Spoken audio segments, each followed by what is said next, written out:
Hello, everybody. I've finally showed my face. Hey, StreamYard is doing me dirty. Let me wait for people to come in while we listen to some jazz, some music. Guys, please like and share as you come in. Like and share.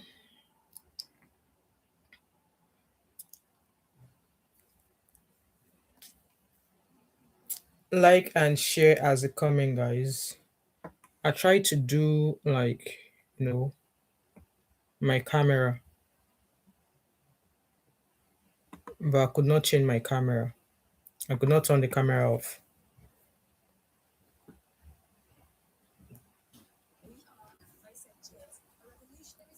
So, guys, let me know when you are in here and let's get started.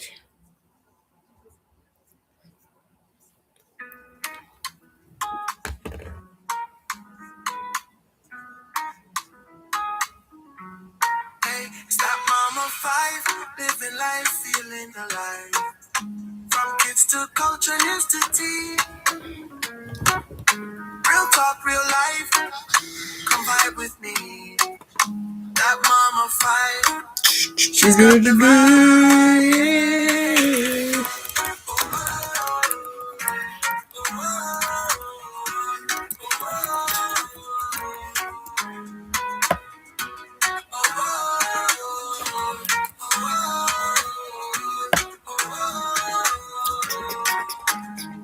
You're watching that mama five, where real stories meet real life.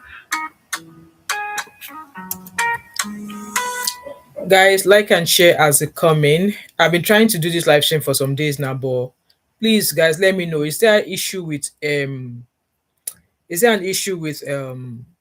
StreamYard? Because I've been having an issue with StreamYard. I just can't seem to get StreamYard to work. Guys, I can't get StreamYard to work. So I've got migraine. So I'm in a dark room just now. But welcome everybody. And I am here. I was on live stream earlier on and I was discussing in fact guys, let me try and turn the light.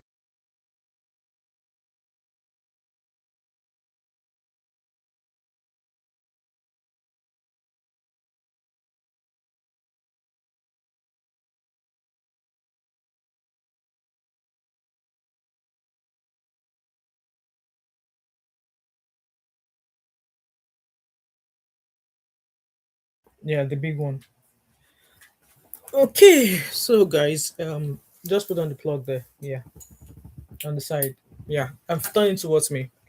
So welcome guys. Yeah, I guess it's not right for me being in darkness there. So welcome everybody. And how have you guys been? I've been lying in darkness because I've got migraine. So this story of Doris Ogala is just anyway, before we dive into Doris Ogala, Pastor Kondu is back. Yeah. Pastor Chris Okafor is back from his honeymoon.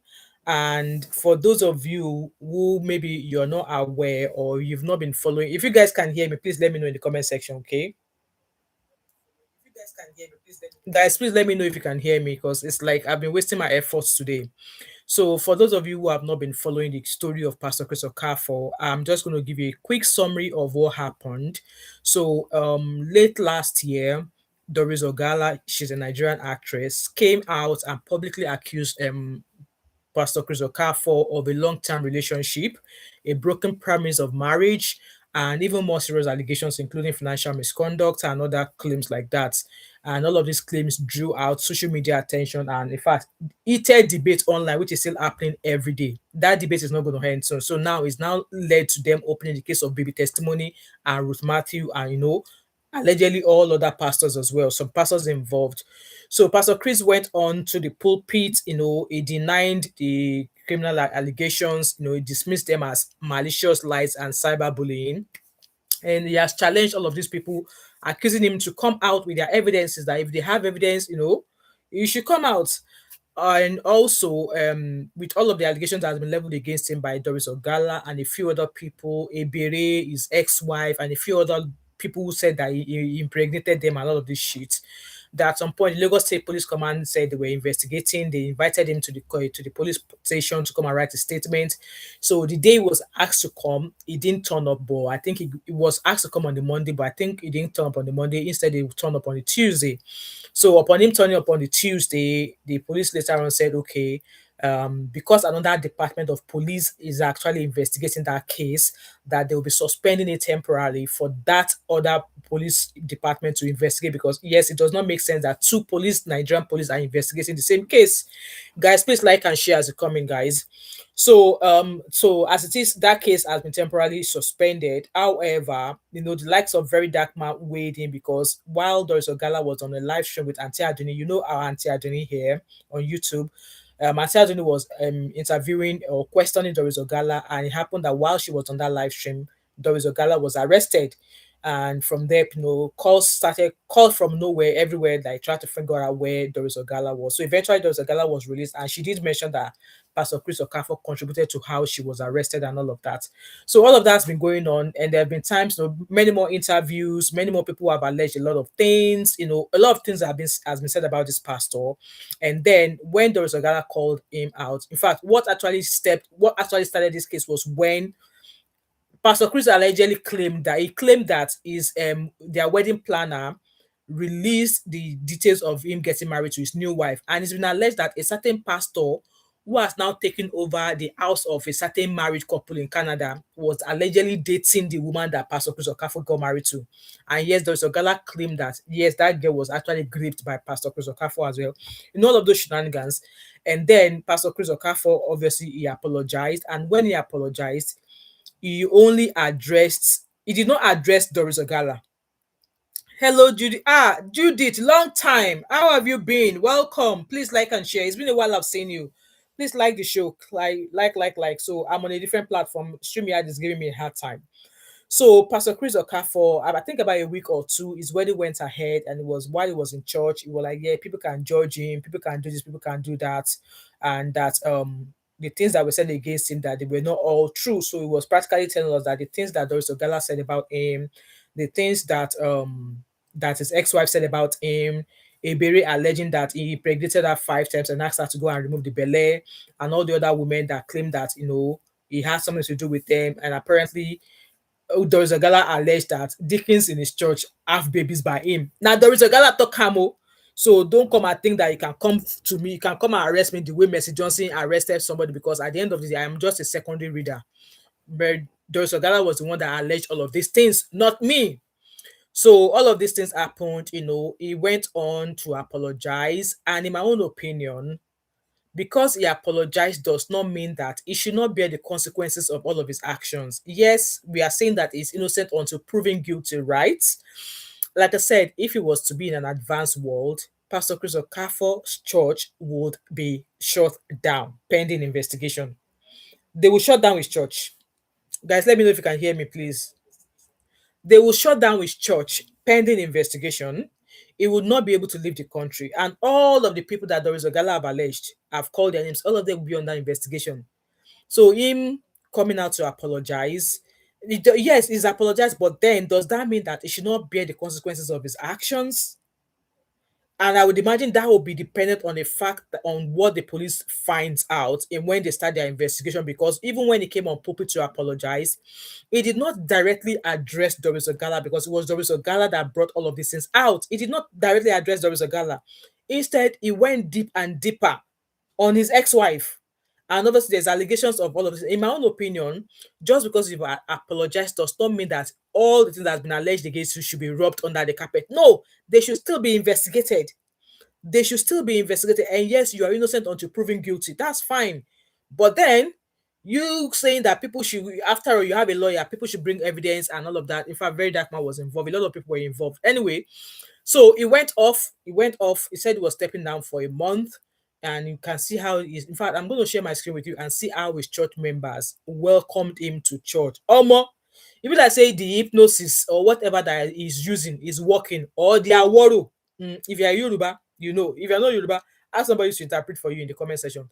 It seems the aworo, the thing that will make people to enter church well, yeah, seems to be working. Let me share the video of how he was being welcomed back to church by his people, by his members. I'm talking about God's chosen servant. Yes, the generational prophet of He gave God. him a bouquet. Is this how you are celebrating this grace? Aya.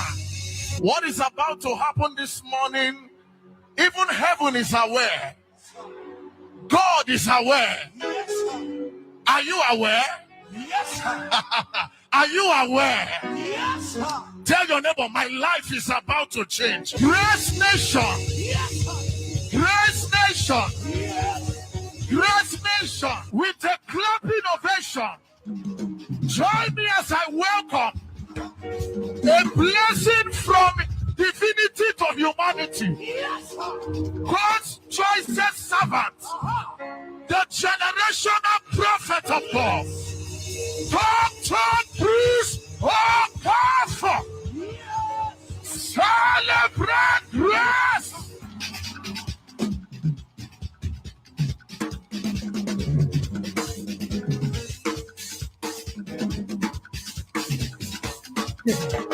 Can you see them dancing?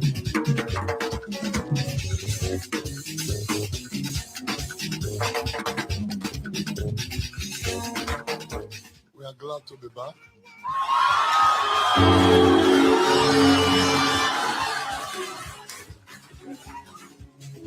We do best what God ordained us to do.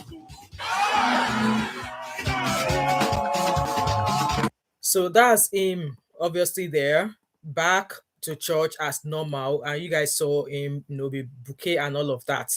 So that's him back, and like I said, it seems that whatever it is that he's got his church members with is definitely working, because I'm sorry, I will not be stepping in that church ever again, because it's a different case as a man of God, as obviously the 10 Commandments, thou shalt not covet what is not yours, blah blah blah blah. In fact, with all of those allegations that Doris Ogala made against him, and yes, Doris Ogala said she's got evidence, she's got proof that the case is going to court, blah blah blah blah.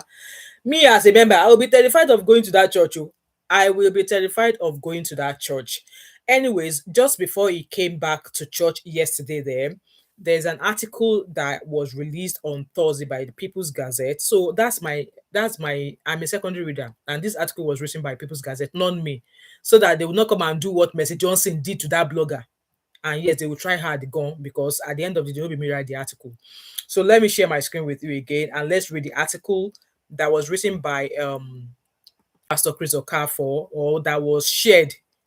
So it says here that Pastor Chris Okafor urges NAS to regulate social media, punish offenders. Mr. Okafor, at a news conference on Thursday in Lagos, explained his displeasure with most bloggers and online influencers in Nigeria. So yeah, me too. I agree with anybody that has committed an offense. Punish them. Punish them. Let them serve their no punishment. Yes, I am a believer that offenders should be punished, right?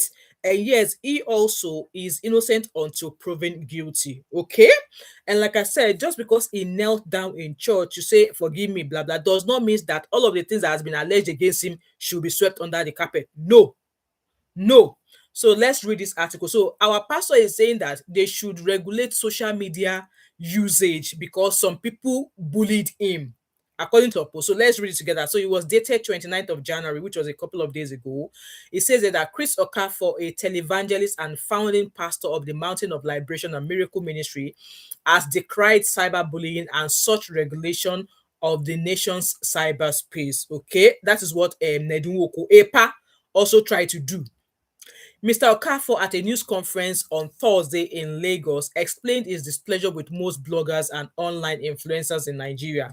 He continued, Nigeria must find a way to safeguard its internet space, especially to ensure that innocent citizens do not get shattered over lies, demeaning their image, Mr. Okafor said. Okay, so you are telling us that the things that Doris Ogala said, they're all lies. Even the video of where she showed half image of you in the mirror, she claimed that both of you just finished doing Janglova Pomoto. Series, what did Andy said? The comments are quite slow. I don't know why. Andy said that's how they dress for church. Now, thank God I don't go to church. This make Did you see all the tight trousers? Even see the white, see the outfit of the mommy pastor. See the outfit of the mommy pastor, his wife. Can you see how tight fitted what she was wearing? That's mommy pastor, mommy Jew. Now only God knows who they serve am. So he continued. The pastor said there is a need for the National Assembly. So with all of the things going on in Nigeria, it is the internet that should be regulated. That is the most important thing in Nigeria now. A young lady just died from a snake bite. No anti-venom. They didn't. You are not talking about that. It is because social media expose your wandering bola with your choirs, with your dickiness. You now say that they should what? Um, Let me continue. So he said, the pastor said there is a need for the National Assembly to enact legislation that would not only regulate the nation's internet, but also ensure that offenders are punished as a deterrent to others. Hence why I said, even though as a pastor you knelt down in your church, you ask for forgiveness, it does not mean that those alleged things against you should be swept under the carpet. No, it means it should be investigated. Like I said, if this happened in diaspora, I swear to God, your church will be the first thing they will shut down.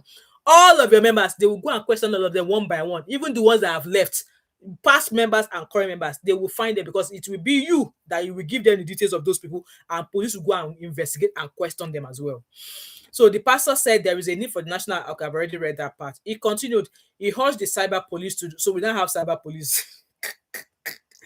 He urged the cyber police to do more to trace internet offenses and apprehend offenders. I understand. Yes, you know what they said, that whoever alleges must prove. Yes, but then also go through it the right channel. See the way he went to go and arrest Doris Ogala while Doris Ogala was on live stream with Auntie Adoni. That was totally wrong.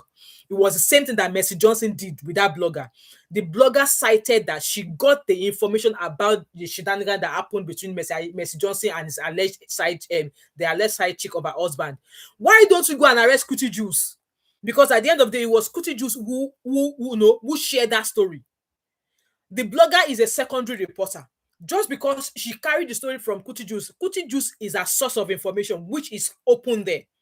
So, in my own opinion,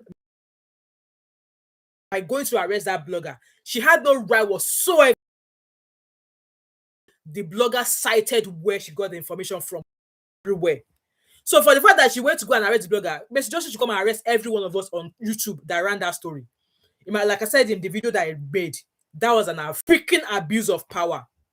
You should have invited her to the police station, and she would tell her, come, the story that I shared, though, this was where I found the story from. Let them go and find Kuti Juice.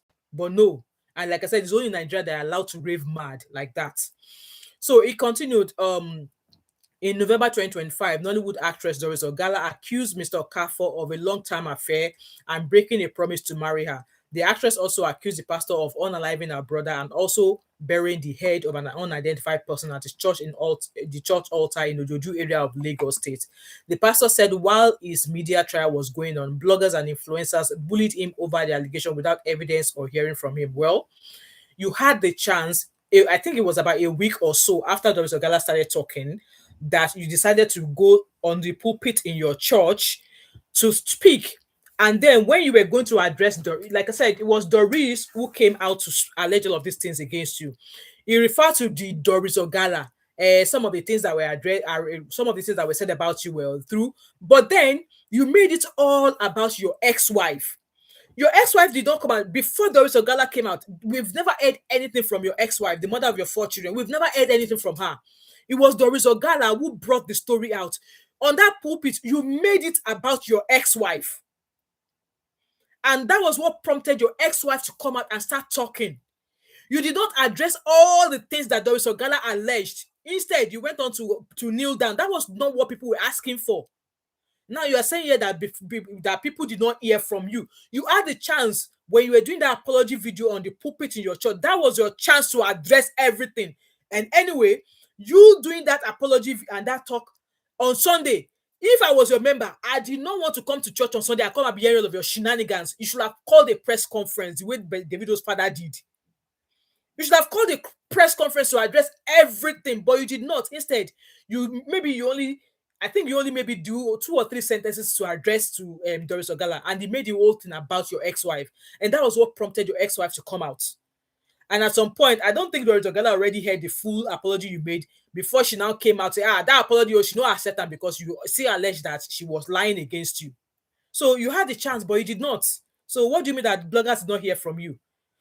It continued, many Nigerians have suffered and are still suffering from the lies of bloggers, and most often they get away with it after destroying the image of their targets. Very few times, some of the influencers were arrested and dragged to court, but 90% of them often go free for far-fetched lies against people. It was after you did that video of you apologizing, Ebere came out. She stated that you impregnated her 5 times and you asked her to go and remove Bele. It was when she refused to remove the last one. She had a child for you. If you want to say that people are lying against you, go and do DNA. And I'm going to keep saying this. A woman you've never met before can never come out to the public and say that you fathered the child by her, which is why I'm still of the motion that Cubana chief priest should go and do DNA testing with that his son that is in Kenya. Because, like, guys, let me know in the comment section, because people are like, oh, that one knew that Cubana chief priest was married and she still went ahead to give him Toto and all of that. Okay, fine.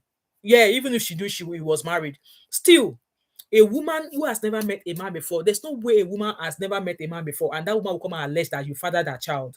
No, no, it's not possible. But what do I know?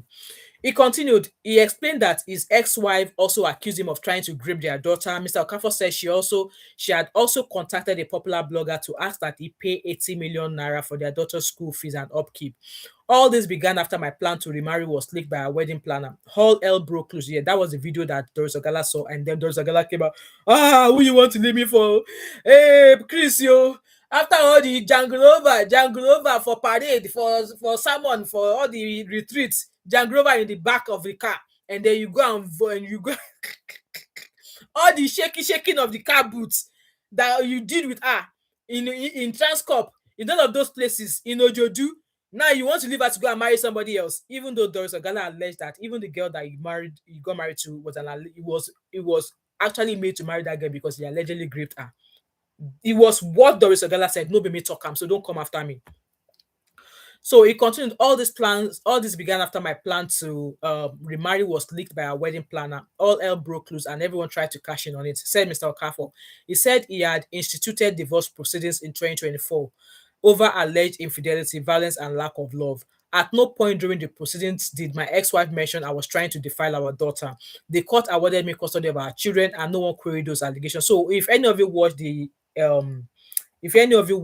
interview that his ex-wife did on Auntie Aduni's page, she explained how exchange of hands, when they exchange hands, that was how he was able to get the custody of the children. Because if they were to go by normal activities like, okay, look at the woman, look at the man, in most cases, when children are young, they should go to their mother because they are young, right?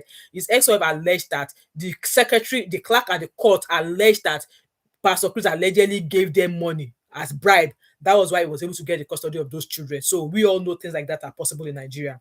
Andy said, bloggers are saving many from this. Exactly. And whoever says that bloggers are not working, where if you refuse to listen to what bloggers are saying and you still allowed yourself to be used, do you wonder how, since this story came out, do you wonder how many other ladies have actually come out to allege how pastors claim to be praying for them and touching their boobies, touching their bum bum, and doing kilewa with them, all in the name of praying for them? I mean, have you guys seen countless videos? There are some that even the church that I attend, that there is being said against the GU of the church that I attend. I'm just intentionally not speaking about it because I'm a member of that church. That's why I'm not speaking about it. And I've already said that if we were to involve underage women or underage children, I would definitely be speaking about it. The reason why I'm not speaking about it is because those who have come out to allege against the GU of the church I attend is because they are grown-ass women. And as a grown-ass woman, you go to meet a pastor, and because a pastor is praying for you and he starts to fondle your body, and you are still kneeling down there, you did not give the pastor you should give him a blow in his balls. I mean, if you are not led to pastor is meant to be praying for me, but he's fondling me, and you are still standing there, you are still allowing the pastor to fondle you, and you are not giving the pastor a correct blow, punch in his balls, then maybe you are enjoying it. That's all I have to say in regards to that. The women that have come out to accuse these people from the church that I attend, they are grown-ass women. They are grown-ass. If they were to be underage, trust me, I will be speaking about it. Because the ones I've seen so far, they are women who are grown women. You know, how can you go to a church and the pastor is fondling you and you think that's part of the praying session? Like, come off it, man. So that's what I'm going to say about that. So he continued, if as a pastor I can survive these lies, what happens to an average Nigerian? Where an average Nigerian is not a pastor. An average Nigerian is not a daddy to grown-ass women who knows who their original fathers are. An average Nigerian is not going about putting their cucumber into every dick and harry they see. An average Nigerian is not putting their cucumber into everything in skirt they see, all in the disguise of being a pastor. He continued, in my 55 years of my existence on earth, I have never been arrested for any crime or offense. I don't think anybody born into this world came into this world knowing that they don't want to be arrested for any crime. You grew up, you knew what was right and you know what is wrong, but you chose to go in the direction of, taking advantage of some people, all in the disguise of religion. Temi said, ẹ̀ṣẹ̀ ní kórópọ̀n, kó fún ní bàbá ẹ̀ṣẹ̀ ní kórópọ̀n. So bó ṣe ń ṣe ish, yeah, you will open your eyes, you will grab those oranges and squeeze it that if it is not breaking your hands, you will not leave it. And they're now coming and saying that, MFM Kinikon did this to me. Like I said, I'm not talking about it because the women who came out to speak are not underage. If they were to be young children, trust me, I will come. And if it means I no go attend that church again, I no go attend that church again. But because these women are grown-ass women, that is why I have not reacted to any of the stories that is coming out against some MFM pastors.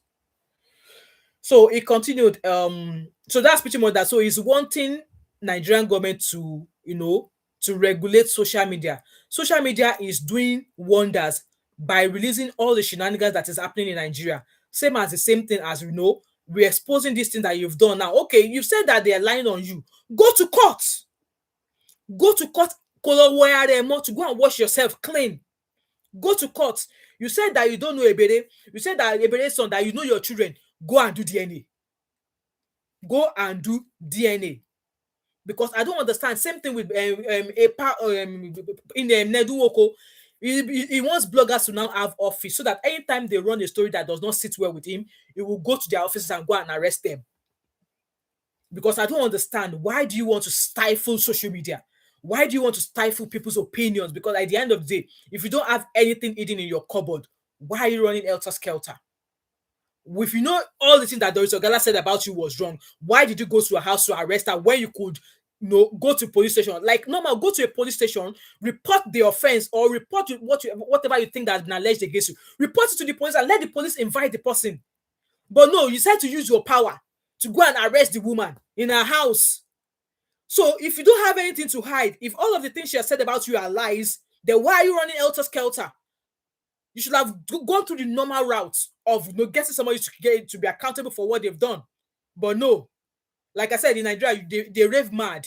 If you know anybody in political power, anybody with political power, they abuse their power. Same thing Mercy Johnson did before her husband become an honorable wherever he was now. Do you know how many years people have been talking about Mercy Johnson? Do you know how many years people have been talking about her? She did not think to act. She did not think to react. She did not think to say, oh, guys, all of these things you're saying about me are lies. No, but immediately her husband has a little bit of political power. Now, she now goes out there to go and start arresting people like, Oribobo into Daru. You people that you think that because you have some little power or political power, you cannot go and be arresting people. You are all mad. You are all mad. Because you think you have a little bit of power, you now want to use it to oppress people. Don't worry, you reach one place that political power that you have, it will not be able to do anything for you. Social media is here to stay. All of the atrocities that has been committed against Nigerians, it is social media that is putting out there because our government is trying to block that part. They don't want them. And again, like I was doing a live stream, was there many days ago? Someone like, oh, bloggers are being paid to devalue Nigeria. Ow, because Nigeria is another history book on its own that needs to be studied. No blogger needs to be paid. Nobody is demarketing Nigeria. Our governments know the right thing and they are refusing to do it. Take for instance the case of this girl that was bitten by a snake. Are they doing the right thing by people? No. Anyway, that's that about that. So apparently he went back to church. Andy said I won't blame Mercy. They defamed her character for years. So all those years why they were defaming her, why didn't she speak up then? Then her husband was not in politics. So her husband was not an honorable then. Immediately her husband became an honorable. In fact, let's put the fact that her husband became an honorable and they've been speaking about her. She was fighting actively when Panedu arrested Redna Daniels' brother. What Panedu did was exactly what she did as well. What Panedu did, at least with Redna Daniels' brother, that one received police invitation. He did not go. It was like, now so police they invite people now. That one did not go. So, which was what prompted police to go and arrest that one. So, what Nedu Oko did was exactly what Mercy Johnson did. That was what she did. So she was going elter skelter to try and get Reda Daniels' brother to be released, but she went on to do the same thing. Come on now. There are better ways to do things. Anyway, so that's that. It wants bloggers to be punished. Just like I said, if what has been alleged against this pastor happens to be the truth, even if it is not truth, it is up to the Nigerian police to investigate the story. Like I was saying earlier on, the live stream that I was doing earlier on before the audio went bad, it's been alleged that a certain man who was one of his pastors in Nigeria called Bashiru. I don't know if I'm able to find that video. I saved it, but I can't find it.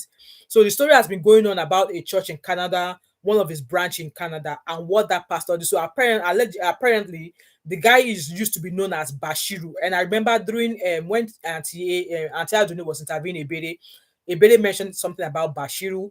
And I remember during when Auntie Adoni was also interviewing Pastor Chris' ex-wife, she also mentioned that Bashiru or something. So that Bashiru, I want to believe, is one of his right hand men. So Bashiru is now a pastor, and he now goes to Canada because they want to start another branch in Canada. So because he was a pastor and they are trying to start another branch, a family or so, allowed him to stay in their household, because I was watching that show on Uncle Beno's live stream. Was it yesterday or 2 days ago? So this couple allowed this pastor, Pastor Chris, to stay with them while they set up their new church.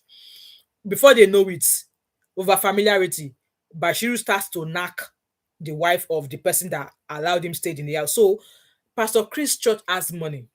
They have money, because if they don't have money, they won't be giving money. They won't be dashing Doris Ogala money everywhere. Very anyhow, Pastor Temi. So they if like you want to start a branch in another part of the country, you now not come correct with all the money that you guys have. So you want to start another branch in Canada. Why didn't you put a pastor in an hotel? If you guys are able to put Doris Ogala in Transcorp for 1 year, how were you not able to pay for your pastor to be in an accommodation, a paid accommodation, or be in an hotel till you are able to sort accommodation, proper accommodation for him while you set up your church? So it has to take a couple who have been managing their life before that stupid Bashiru entered their house. Bashiru now start to then knock the wife. Bashiru knocked the wife. So he entered the wife head. Issues happen. Wife went to go and report the husband to the police. And now the husband was chased out of the house that he built. He used his own money. So a marriage that has been coping before Bashiru entered. Now Pastor Chris' agent, Pastor Bashiru, now entered. At some point, they said Bashiru moved out when the husband figured out that something was going on between his wife and the pastor. And he now claimed, they now allege that people now went to go and tell this wife, the man, that come, we always see your wife's car at where Pastor Bashiru lives. So from there, they figured out that the wife was still seeing the Pastor Bashiru. Matter arrived, they invited police. Police gave husband caution, which means that husband cannot go to the house that he was staying with his wife before Bashiru came. And guys, if any of you have the link to that video, please send it to me on my Instagram. So apparently, a Nigerian guy said, you know what, they have to dissolve that church. Let me see if I can find it on Facebook. Pastor Chris Canada. I think I said I can't find it. Canada church dissolved. So that's how that story goes. I'm just saying it briefly. So that was how they figured out what happened there. What's the name of this? Okay, I only saw the post, not the video. I'm looking for the video. It's the video I'm looking for. Okay, I found one from Mattia Duni's page. Hopefully, I'll play it soon. So apparently, police got involved, and now the husband, so that marriage has Pafuka now, because only God knows what Bashiru used on the wife of that man. But now Bashiru is now still living in the same house of the people that were supposed to help him. Like, you want to start a church, another branch. you cannot go and rent accommodation for your pastor. You have to go and put your pastor in somebody in a member's house. So the member house, the member wife enter your eyes. Omo, hey, the people that said that when God wants to start judgment, that God is going to start judgment from the church, I believe. Ọlọ́run máa rí ẹjọ́ dá, àtọ́lọ́run bá jẹ́ máa bẹ̀rẹ̀ sí ní dá ẹjọ́ inú church ló ti máa bẹ̀rẹ̀. God will start judging from inside the church because there are atrocities happening in church. Temi said, Bash, they find LPR for Canada. But him being a pastor, he would have been able to get that if they'd gone through the right channel. Instead, he went to go and be collaborating somebody's wife. Hey, I don't know why that man that they were collaborating, I don't know, maybe he did not have pow pow. You should have used pow pow for him. Because that's what some people will have done, that you come near my wife, I use pow pow, you know. Maybe he was a gentleman, but now his marriage of how many years, the pastor Bashiru ruined it. Even though it was alleged by Doris Ogala that the wife that Pastor Chris married, he was once the girlfriend of Bashiru. Omo, this cocoa inside this pounded yam. In fact, it's messy, Temi. I agree with you. It is very, very messy. Anyway, let me play that video that I found on Antaduni's page that was explaining what happened about that church in Canada. I think it's about 3 minutes long, but let's listen to it. It's from Antaduni's page, okay? All over the globe. Today is the 14th of January 2026. As you're all aware, the episode or the drama that happened on... Hold on, guys. Let me see if maybe this is where the full videos are. Okay, this is where the full videos are. To check if they have opened that church, but from the look of things, as if... Good morning. Yes, we came in here today to check if... So this is the guy that went to make sure that they dealt with that church. They have opened that church, but from the look of things, as if they didn't open it, I changed the name to Gateway Church of God Sabbath Keeping. So it seems they have changed the name of the church now, but we are going to see inform the police, and we are going to see the next line of action, because if it's the pastor, because they love it, there is a padlock in the door, at the door of the church. So we want to see who is preaching, because that pastor has... Hold on, let me see where the story started from. I'm trying to see where the story started from so we can watch it.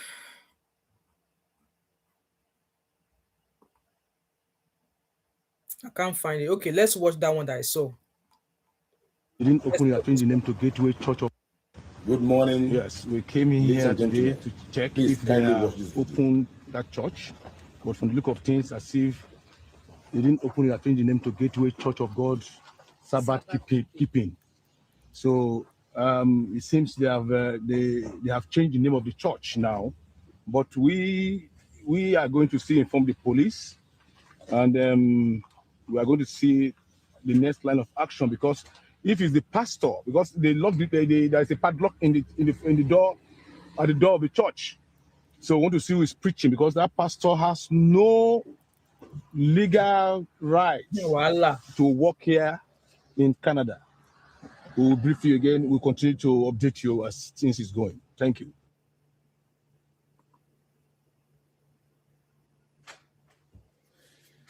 As you can see in this video, that was the premises where Chris Okafor's church here in Toronto always holds their service on Sundays between 2 p.m.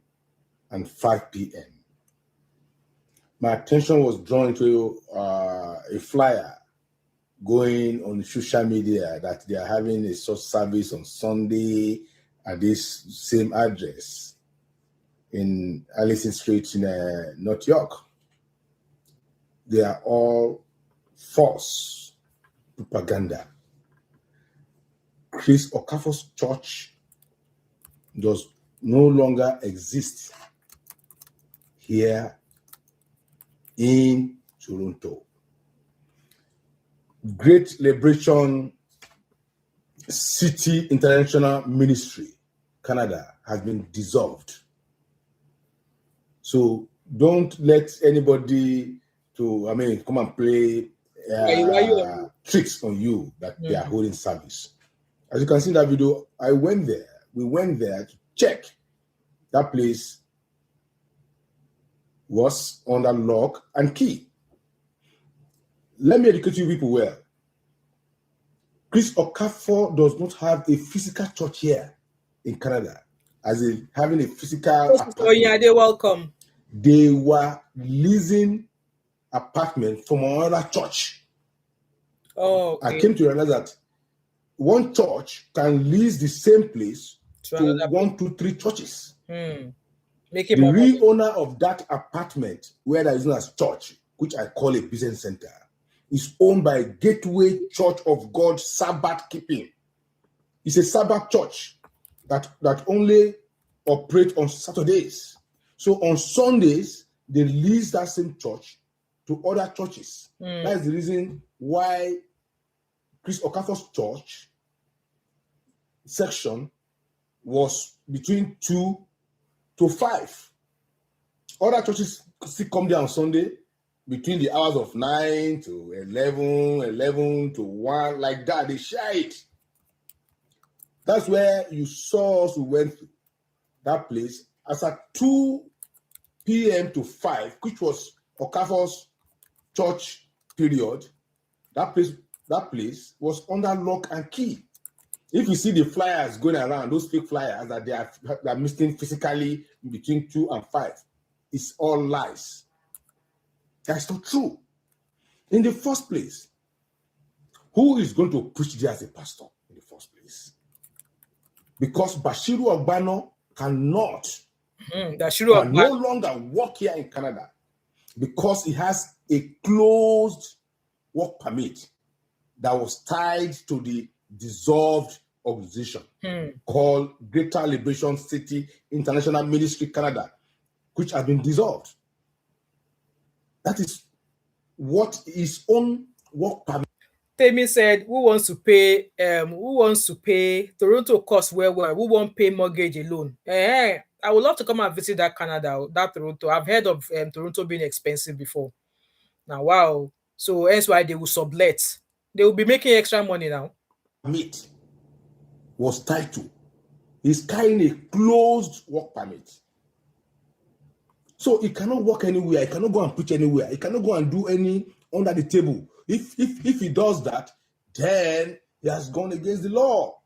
Wow. And we are watching him with a keen interest. I like that. Because of the atrocities he came to commit here, he has to go back to Nigeria. Let him go back. I agree. So it's very easy. Don't be deceived that Grace Nation International Church is openly having their service in Canada on Sunday. You come and join. They are all lies. And moreover, it's very easy for you to know whether an organization is existing here in Canada or not. You just simply go to Registration Canada. You will see all the companies, all the NGOs, all the churches that are fully registered to operate. Like my own, or our own here, Savannah News Corporation. This is our registration. You can see the registration number there. For we to operate here in Canada, we are fully registered and we make our returns every year in the issue of tax return. And other activities reported to Canada authorities. We do everything. So we are mandated to do what we... See, I like people like this who are in diaspora and they get themselves familiar with the laws of the land. I know some people who are very close to me. They are just living in this country. They don't have a freaking idea how the laws run. So when I see them doing things at times, I just look at them like, you know what? I will look at you. I will allow you to go and enter their bank, go and enter their trap, and then you come back and listen to me. I love, like, you know what they say, when you are in Roman, you behave like the Romans. When you are in Paris, you behave like the Persians, or how do they call them? I love when, yes, you obviously know you have not been born in that country. I love when people actually learn the laws and the ways of life of the people of the country they are residing in. So this man speaking here, I swear to God, he probably has the diary of Toronto in his head. He probably has the map of Toronto in his head, and I must give him his flowers. I must applaud him. What we are doing here.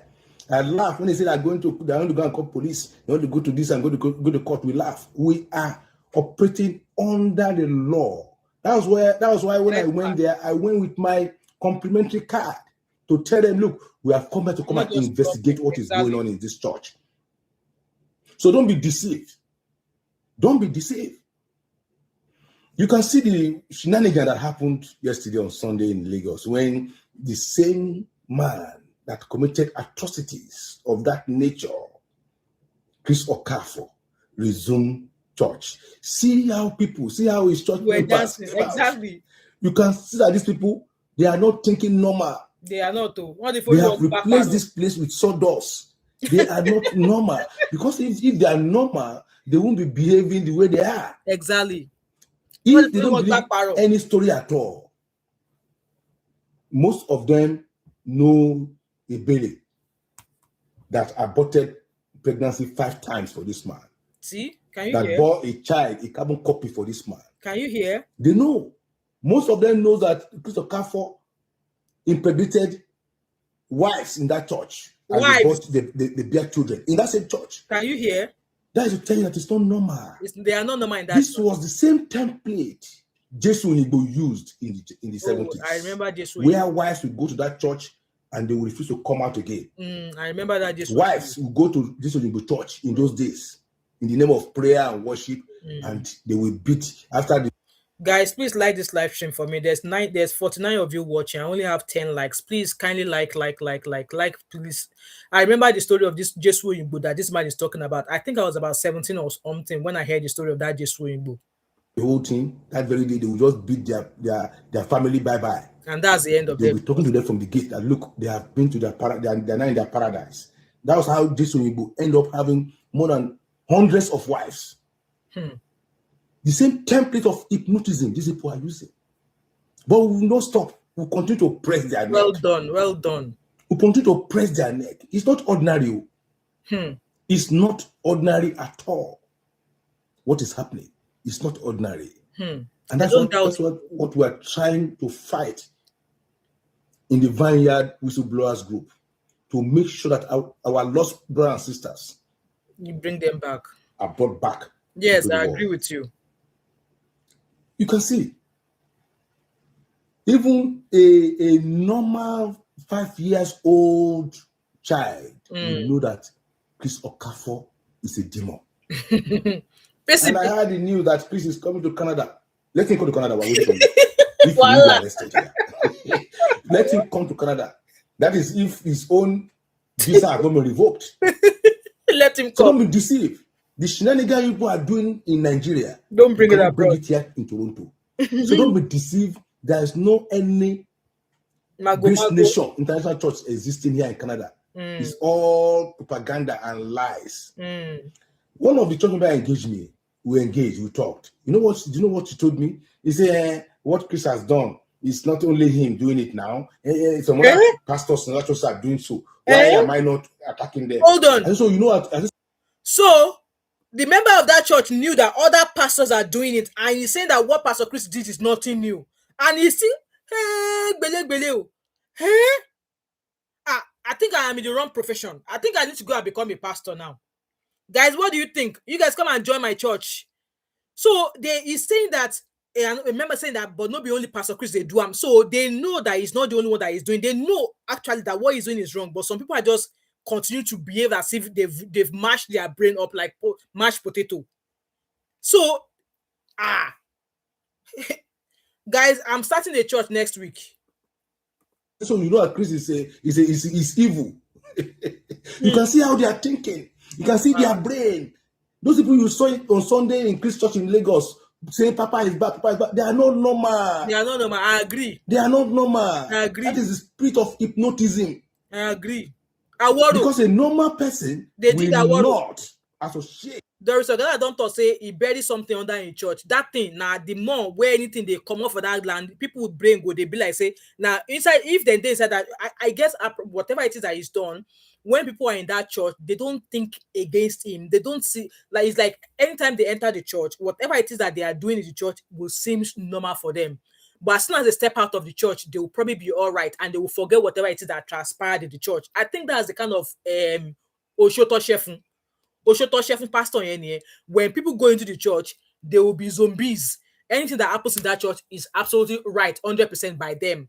But as soon as they step out of the church or step out of that church vicinity, allegedly now, anytime they step out of that church, they will now know their brain will be back to normal and they will forget everything that has transpired. Allegedly, I think that's the kind of Oshotoshefun here.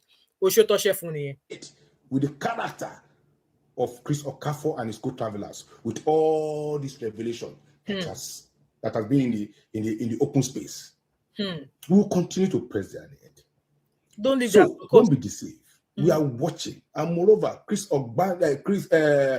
Ogala cannot work here in Canada because his work permit that brought him here has ceased to exist. So let's see how they want to operate. Jimmy Adekale is my name.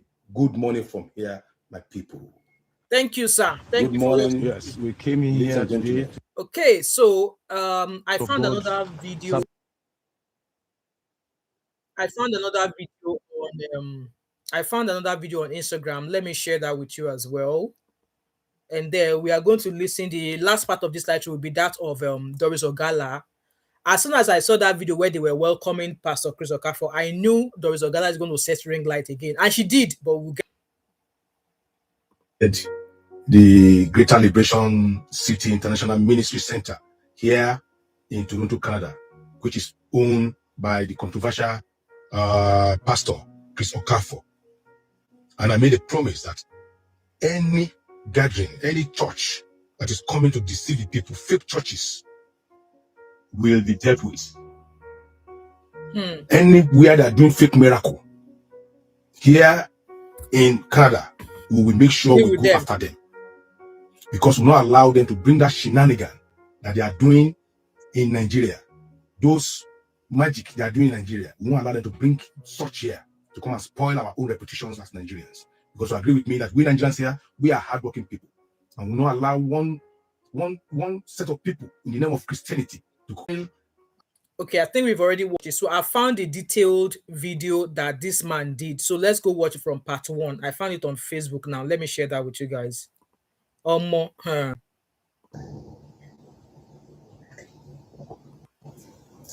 I'm sure you can all still recollect it's exactly 3 weeks. So this is the story of the marriage that Bashiru destroyed. Look at him. When I visited, guys, please like this live stream for me. There's 44 of you watch there. I only have 15 likes. Guys, please like. Pastor Chris Okafor's church here in Toronto, Canada. And I promise you guys that I'm going to reveal what really happened. As I told you earlier, I have been investigating Chris Okafor far before the incident between him and Chris Ogala.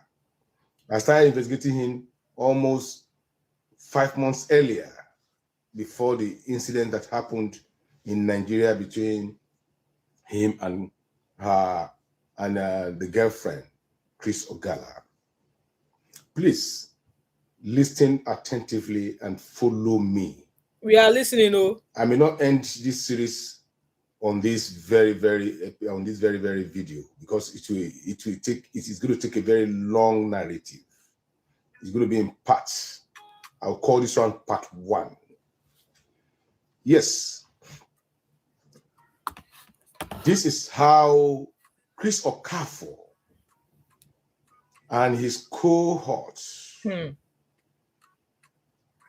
Bashiru Ogbano, that is his real name before being christened by Chris Okafor, that he now gave him a new name, David Okafor.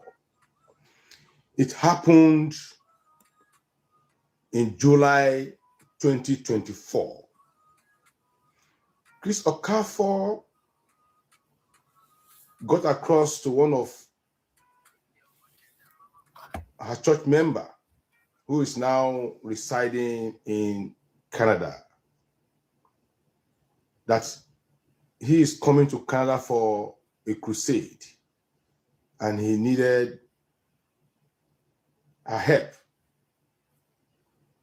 And this woman contacted her husband here, that they are staying together. As a matter of fact, the husband brought the woman to Canada. The husband brought that woman to Canada, wife. And they are blessed with 4 children. Wow, 4 children, married with 4 Actually, their marriage is 20 years old marriage. Right? And when this woman told the husband that, look, my father-in-law is coming to Canada for crusade, blah, blah, blah, the husband, key into it, being Christian and whatever, he key into it. To the extent that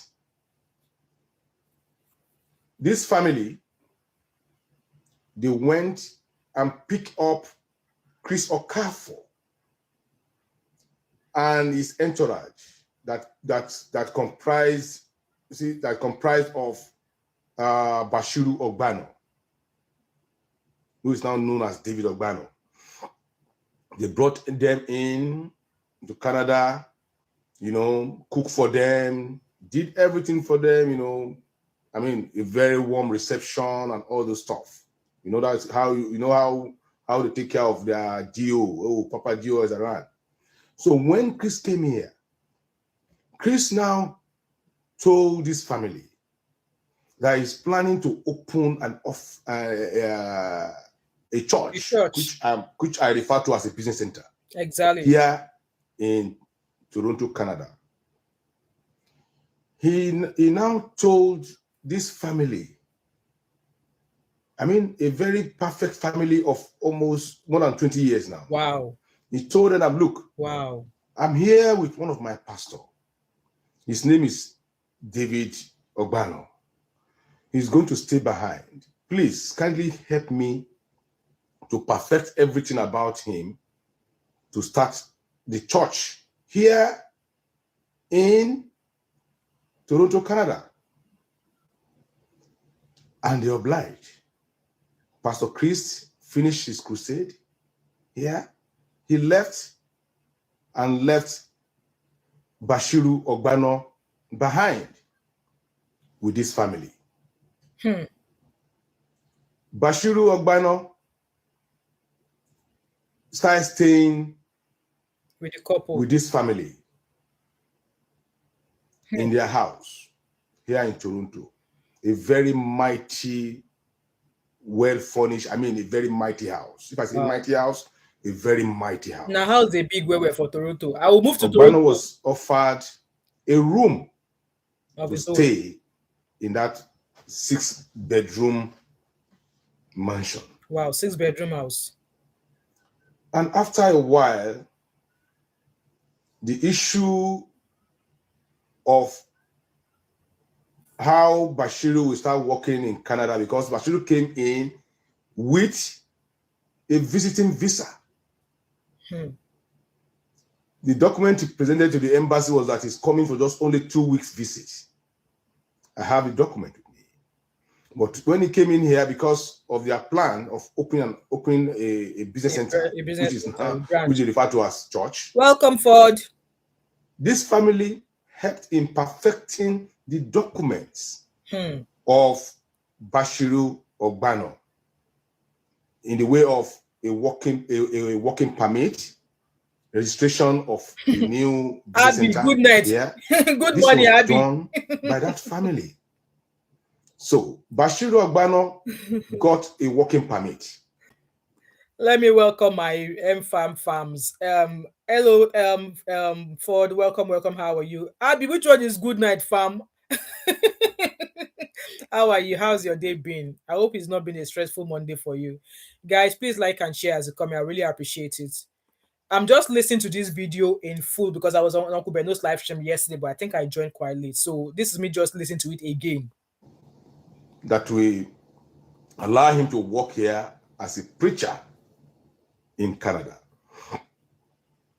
So now start staying with the family the first month, second month, third month, up to about the 7th month.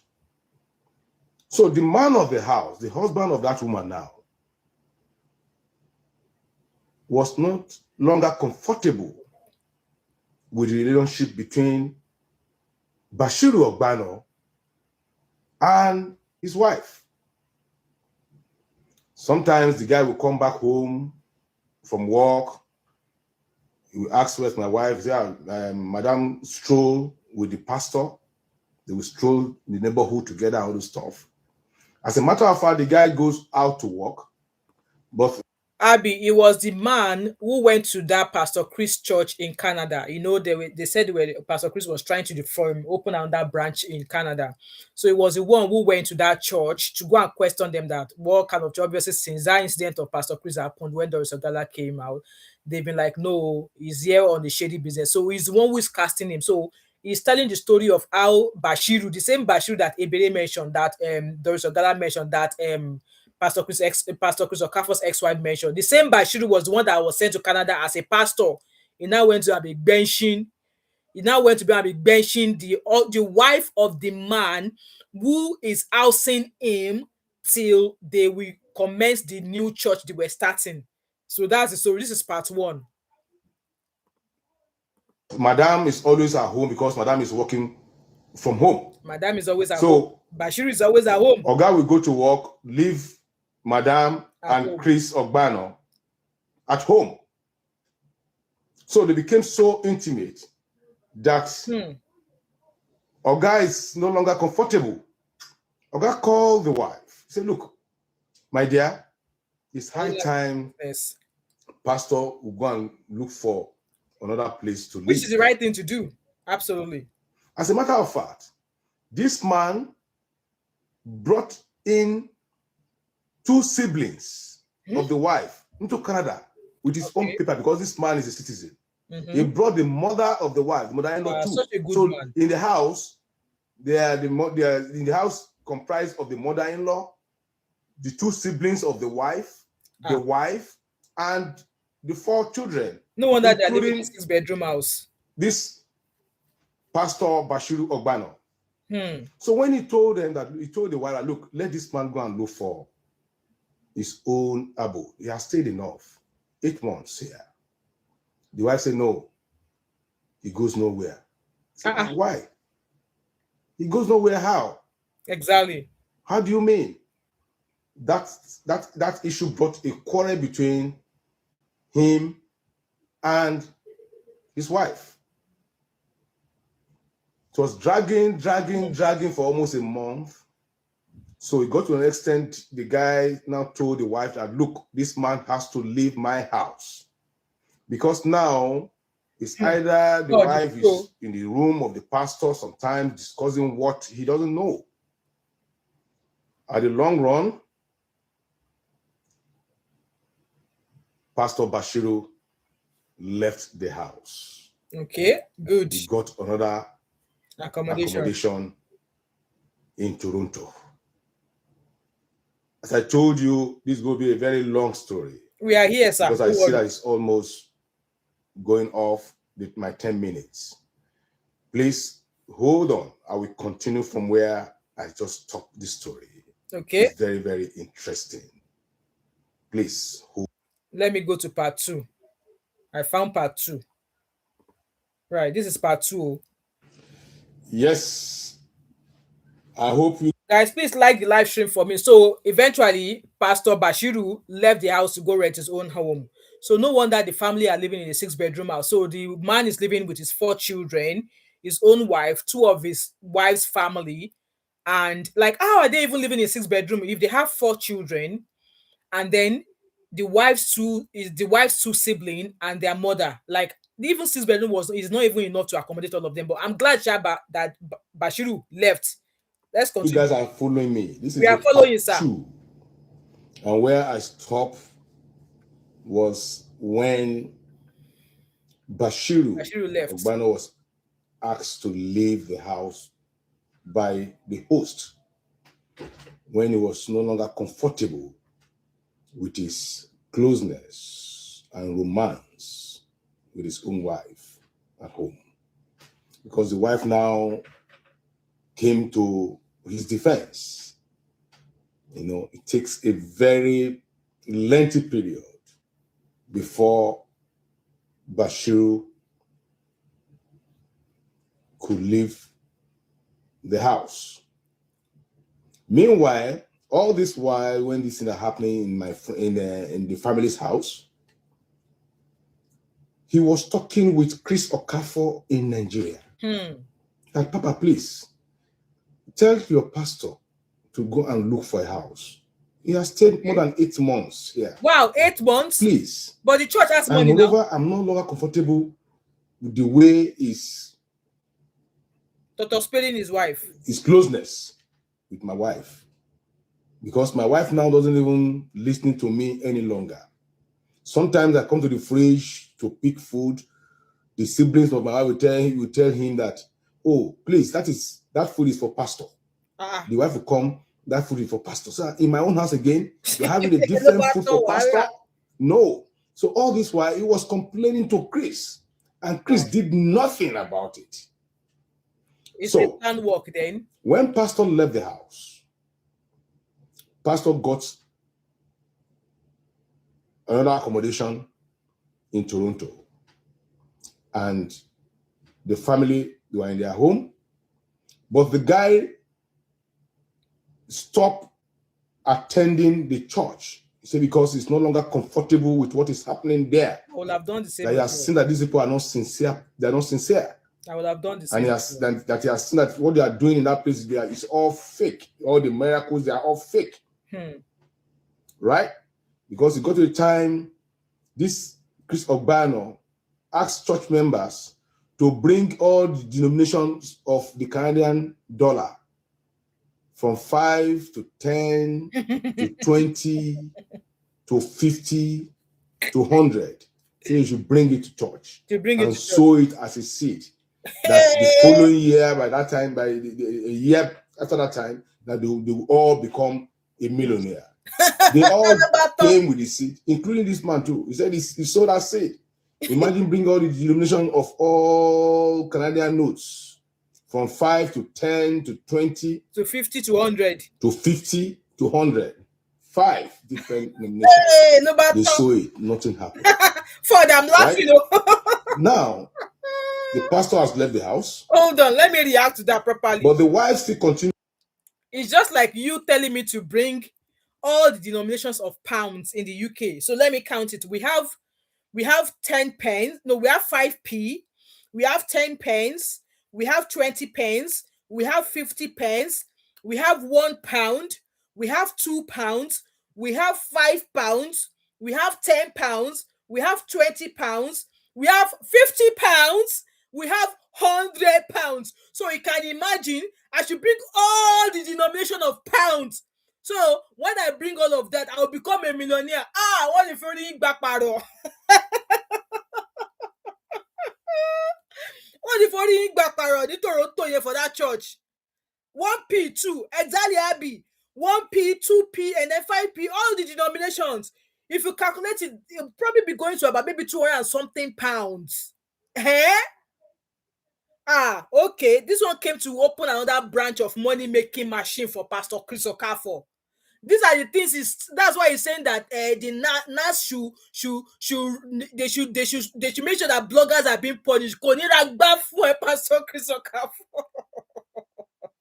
But still, even with all of this expose, did you guys see how he was welcomed back yesterday? I even heard that he opened a restaurant. I don't know how true that is. Those of you that are going to be going to that restaurant, you better don't go and eat there so you don't start eating in your dreams. Me, I've told you my own. But let's keep watching. Fear attending the church churches, with the children. The family now, the man of the house, the husband of the woman, I'm hungry, got information that the wife always goes to the pastor's house. So at this particular time, he traced the wife's car and he saw it in the pastor's house. For the fact that the woman was going to meet him where he now lives without her husband knowing, is that evidence that something intimate is going on between them. So when the woman returned home, the husband challenged her Where are you coming from? The woman was trying to lie. He said, look, I saw your vehicle in the house of the pastor. What are you doing in the pastor's house? And the man did not know. She did not tell him. And she now said, yes, I went to cook for him. So you went to cook for the pastor? She goes African restaurant in Canada. You have not cooked for me, your husband, but you have the audacity to go and cook for the pastor in his house. Something intimate is going beyond. Hope it's not what I'm suspecting, that you people are having affairs. That was it. What never happened before in their family happened 20 years. that very day. The woman jumped at the husband. And the husband now pushed her away. For the first time in 20 years, they have never had such a quarrel. Unknown to the husband that the wife has a plan. Immediately, the wife picked the phone and called the police. Hey, Le Baton. They called the police, claiming that he was beaten, claiming that he had been in a Thursday. Possibly forged. Possibly she was hypnotized by the man. Possibly Bashiru has used something to speak to her to Kogbo slowly. Bashiru has put kai in her head with hypnotism that their CEO pastor is doing in Nigeria. Because it doesn't sound normal to me. A marriage of 20 years, they've never had such instances before. And for the fact that the wife was going to the pastor's house when her husband already let her know how he felt about the man. And now he has now moved out and you're still going there without letting your husband know. Well, okay, if you want to go and cook, why not cook at home? And say to your husband, Onio, I want to carry this food to go and give pastor. Your husband might even say, oh, babe, don't worry. Bring the food. Let me go and drop it for him. But she was going behind her husband's back to this pastor. So in my own, obviously, something intimate was happening between them. That's definitely sure. So first said juju, possibly. But then the woman she knows that husband did not like her. He's been complaining. For the fact that the husband has been complaining, she should have just maintain her lane. Let them meet her in church. But she still carried it to the house. She carried Onje of 20 years to go and meet pastor that has only been in Canada for 8 months. Now, wow. Relationship, claiming that she's no longer comfortable with a man because of her life and all those tales, all those lies. That was quick. Allegedly. Then police came. You know the country we are. Police came immediately. And the husband was handcuffed, arrested, and sent packing. Yeah, that's what will happen. I'm not surprised. He was detained. Even at that moment, he was calling police or whatever. This man picked his phone to call the pastor. As he was talking to the pastor's off the line. It's a plan. He picked the phone again. They called Chris in Nigeria. Please, pastor, this is what is happening to me. Chris listened and off his phone. He off his phone, and after a while, both Bashiru, the pastor here, and Chris in Nigeria, they block this guy's line. They've succeeded now. They've taken over the woman. This is how. Was that not how Pastor Chris was lusting after Doris Ogala while she was married to her husband? That was how he was lusting after her now. So it's not surprising that Bashiru was lusting after somebody else's wife. And now they've already gotten what they wanted, the woman. And now the woman has succeeded in putting the husband into trouble. So planned work. They've succeeded. The man was chased out of his own house that he bought. I'm hungry. He was chased out. But the shocker there is this. After 2 days that this man has been chased out from his house, Bashiru Ogbano packed into the house. Abomination. Hold on. Let me rewind that part. Hold on. Let's rewatch that. Out of his own house that he bought. He was chased out. But the shocker there is this. After 2 days that this man has been chased out from his house, Bashiru Ogbano packed into the house. Abomination. It was clearly a planned work. They used that woman to ensure that that asunder was brought into her home. It's a planned work, and Pastor Chris will not say he does not know about this. So you moved out. This family housed you for 8 months. The man said he was no longer feeling comfortable with the closeness between the pastor and his wife because yes, the wife was already losing regard for him at home. Anything he can't carry because it belongs to pastor. So eventually, pastor moved out, and then Wahala started because she was going to the pastor's house to cook. Obviously, she was giving the pastor physical food and total food, and the husband was not happy about it. Altercations happened. Husband was phoning Pastor Chris in Nigeria. They hung up on him. It was definitely a planned work. They used the woman because they know they have money. I would imagine that they know that this couple were capable of funding whatever lifestyle they want Bashir to come and live in Canada. So the abomination is the fact that police now chased the man out. The house he raised with his wife, they chased him out, and this Omuale Bashiru moved back into this house. Oh yeah, that house should just, that house should just, I mean, what is the English? If a house breaks, the house should just demolish with him inside. That would be the only thing that will make that man happy. Seriously, he moved back into the house. He returned back to the house. Bashiru starts staying in that house with another man's wife. I'll go and pour juju down for him. This man now has been banned that he should not be seen. Yeah, near the woman. 3 kilometers radius from the house, from his own house. Wow. And here we are. Bashiru is now living in another man's house with his wife, with another man's wife and children. And he's a pastor. And Pastor Chris Okafor is aware of this. Chris Okafor did not intervene. Hey. Chris that brought the man to them refused to intervene till tomorrow until his issue with Ogala came up. And that was the period I was investigating the whole issue. So when Doris Ogala issue came up, and also I understand why Uncle Beno was crying yesterday. Uncle Beno was shouting. I think I agree with everything that Uncle Beno said he would do. Even if me, I was a man, I will go and pour juju. Maybe it is when they are sleeping or so. I'll go and pour juju in the front of the house or anywhere so that if he steps on it, his leg will just be swelling till it explode. Hey, guys, please like this live stream for me. Oh, so really? This is what these people have been doing? Wow. On in-depth investigation, I realized that the wife that Chris Okafor got wedded to of recent was the girlfriend of Bashiru Ogbano. So they are now passing women. Was the girlfriend of Bashiru Ogbano. And that is the same lady that Chris Okafor got.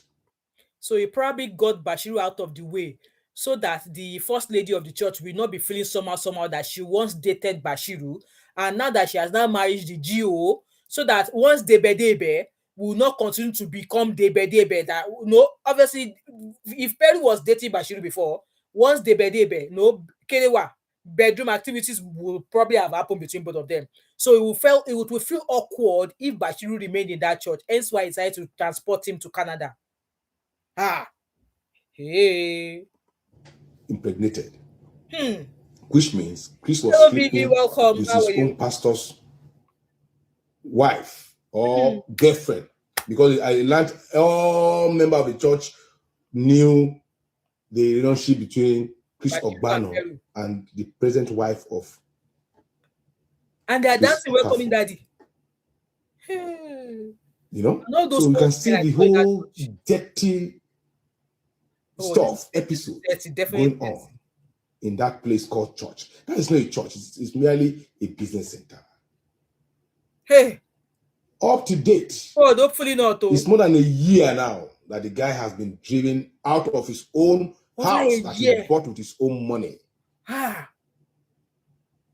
I said earlier, this is part 2.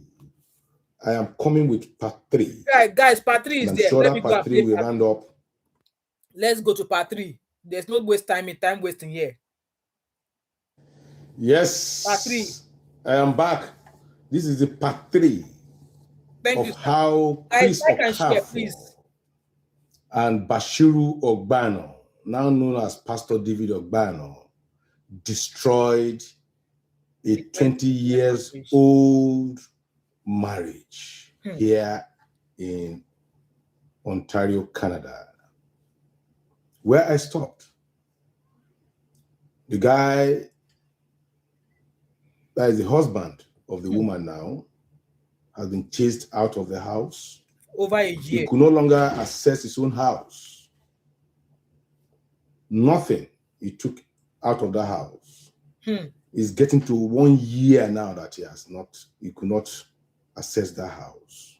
So as a matter of fact, it was even 1 year he could not go into his house he paid for. 1 year he could not bench his wife. 1 year he will not even be able to have access to his children because he's been banned from going to 3 meters or something.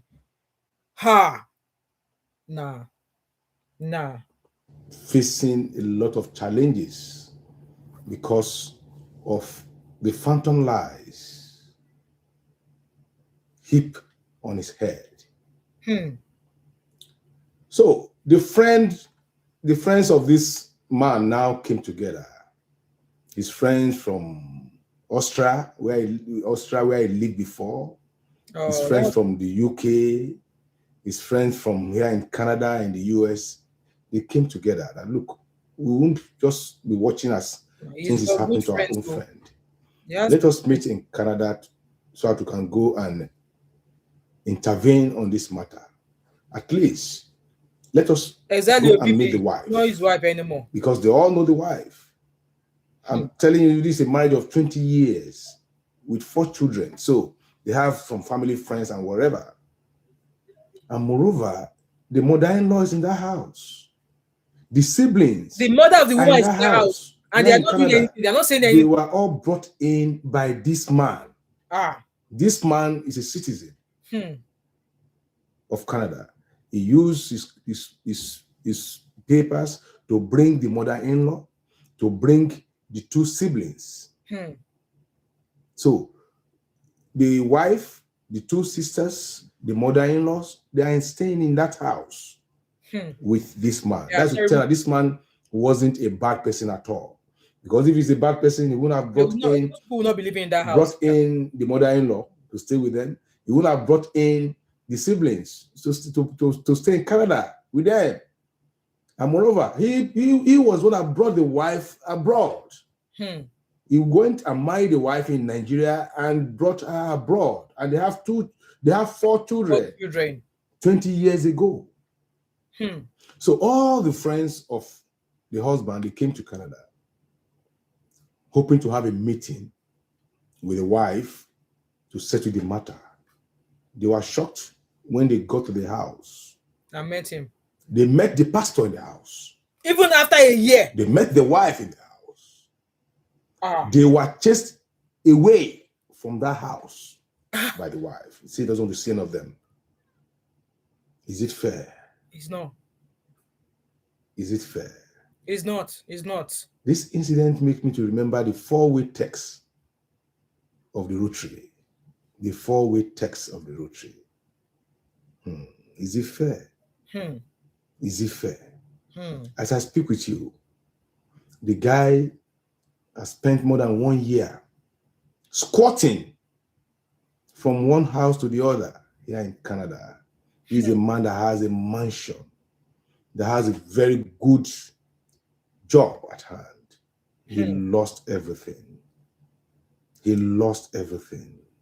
And here we are. Pastor Chris did nothing to intervene. And they are gathering every Sunday in the name of church. In the name of God. And you people have inflicted pain on your own fellow woman.